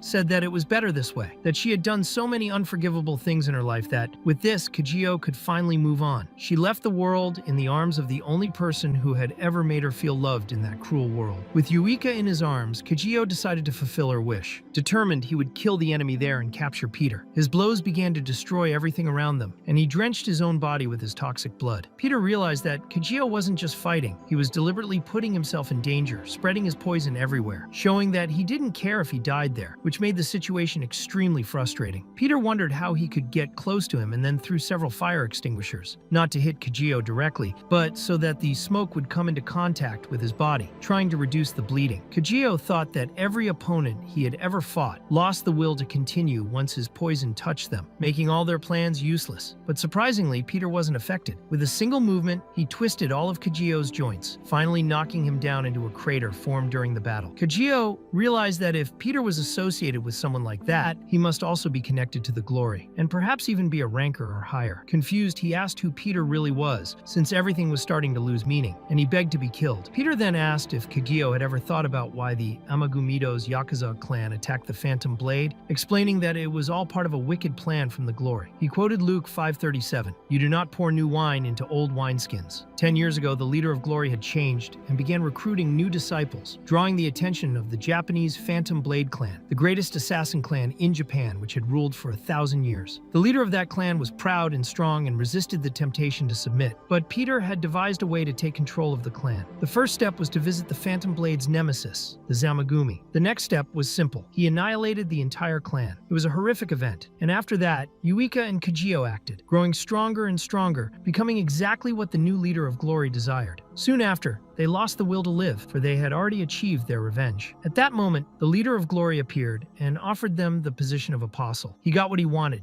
in the end, which was to have Kajio, the shadow of the Phantom Blade clan. Peter said it was cruel but true, and asked why he didn't just ask Raphael if he didn't believe it. Kajio wondered how he knew the chief's name, and then answered to Raphael that he couldn't accept that, because just as there can be only one sun in the sky, he could serve only one person. At that moment, Peter asked what he thought about Yuika becoming the next Simon, and said Kagio could become her shadow. Kajio reflected on whether that had always been Peter's plan. Thinking about it, it made sense. All that time he had lived only to see Yuika happy, and being by her side would have been enough if not for glory. If he had refused the offer to become an apostle, Yuika would still be alive. Furious, he asked how Peter dared to do such a thing, but Peter simply told him not to push himself too hard, because he was digging his own grave. Even so, Kajio warned that Peter's friends were in danger. Before coming there, they had sent pirates toward the other ship. A rescue was underway, with people escaping in lifeboats, including the Doko brothers, until they were intercepted by Somali pirates ready to kill everyone at sea. Jay asked what they should do now, and Hyung replied that there were too many enemies and not much they could do. He wouldn't retreat, but there was no way to win either. The pirates were prepared and already knew they were skilled assassins, so they wouldn't allow any tricks. Hyung tried to negotiate, saying that if they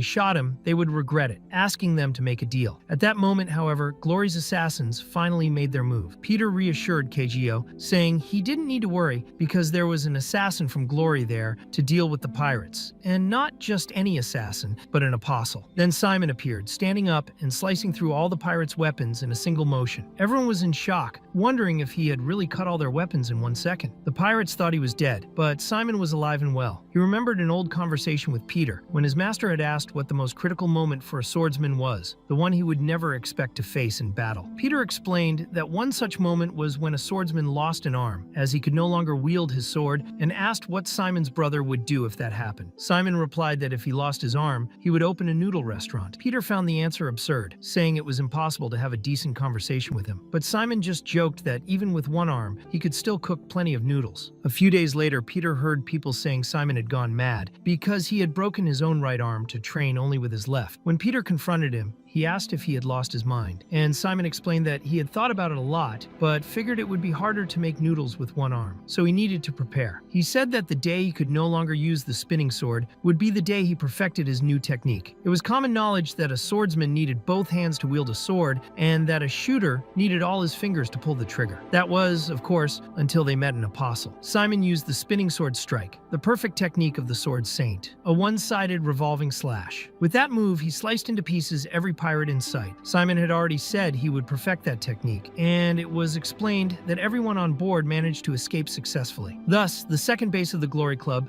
the Phantom Cruise, sank completely. Later, on Yun Cheng's ship, the Dako brothers were bowing to the Apostle Simon, saying it was an honor to finally meet him. Simon felt embarrassed and asked them to stand up, but Peter explained they were always like that. Jay commented that he had had wet himself from fear after seeing that move, and Hyung said Simon's blade was incredible. Peter replied that he had already told them so and told them to leave him alone, calling them idiots. Hyung asked if Simon had already met the legendary Peter, and Jae said rumors claimed he had enough power to destroy entire cities. Simon laughed and said it wasn't quite like that, since Peter could destroy an entire continent, even entire hills, if he wanted to. Peter thought he was surrounded by 3 suck-ups, which was pure torture. But Simon went on, saying he personally knew Peter, and that Peter had told him that, in the future, all of them would become apostles, winking playfully. The brothers then said together, "Lord Peter, we love you." When the sun rose, Yuncheng asked if Sungu was not tired, and Peter replied that bodyguards do not rest while on duty. Yuncheng commented that he worked in the arms industry and had been through many tight spots before. Simon thanked him for being saved, but said that now Glory would start to suspect him. Unchang assured him it would not, explaining that Glory believed Simon was on a business trip in a distant location. Meanwhile, Peter reflected on the situation. There are 3,348 islands in Korean territory, and the island where Simon was one of the most remote. Even so, he had been kidnapped, which meant someone had precise information. They knew everyone was together on that boat. Raphael was probably grinding his teeth with anger over another humiliation. But Peter thought it best not to rush because this was only the beginning. Soon, Raphael's head would roll as well. Later, everyone gathered: Peter, McKing, Jiwon, and Simon. Jiwon joked that Peter still smelled like an old bachelor, and he complained about the lack of support. Jiwon had changed a lot since youth. When she was younger, her eyesight still worked well, and she used to say that Peter was more handsome than all the TV actors. Jiwon started hitting him, saying that was a long time ago, while Simon laughed, saying that the woman was trying to kill him. Soon the mood grew serious when Simon asked what Raphael was plotting. The hospital, the Phantom Cruise, everything seemed wrapped in shadows and mystery. Everyone fell silent until Simon noticed Peter's tense look and asked why they had that expression. Jiwon answered that Raphael was trying to get rid of Peter and everything he represented. In 2013, at the Old Divine Cathedral of the Glory Club, Father Gabriel, gathered with all 12 apostles, finally decided to dissolve them. Everyone agreed with the decision except one person, his own adopted son, Raphael, the current head of Glory. He opposed his father's words, saying it was a mistake. If they got rid of the 12 apostles, what would happen to Glory? The business was growing, and now they wanted to end everything? Father Gabriel replied, asking if he thought the apostles were only subordinates. He said the 12 apostles were like sons to him and that everyone knew well what they did. They were not fools. The world simply no longer needed that kind of people. The apostles themselves had come to that conclusion together. Faced with that, there was nothing Raphael could do, but he did not accept it. To him, it was absurd. He was sure his father had been deceived, perhaps tempted by the devil himself. Convinced he was right, Raphael killed his father and took his place. He put on the crown that had not been officially passed, sat on the throne, and acted quickly. He transformed Glory into a large conglomerate, creating the most powerful assassin organization in Asia, the Glory Club. He then found new apostles to replace the old ones. Raphael's goal was to expand his business globally, but to do that, he needed to eliminate the old apostles. And the main one was Peter, the pillar of them all. Jiwon said that just thinking about that man made her blood boil, telling Peter that the worst part was that he was still there, making her tremble with rage because of those useless apostles, and even taking one of them into his home. That was because Kagio was recovering there after what had happened. Peter and Simon grabbed Jiwon by the arms as if she were a piece of meat and took her outside. Jiwon asked what they would do when he woke up, but Peter told her not to worry, because Kagio would not turn against them. Simon laughed, saying he would not be hostile since he was in a hostel. Jiwon answered that she would kill that idiot first, but at that instant, they heard a noise. Kagio had woken up. Jiwon, frightened, hid behind Peter. When they opened the door, Kagio was no longer there. Jiwon said she had injected him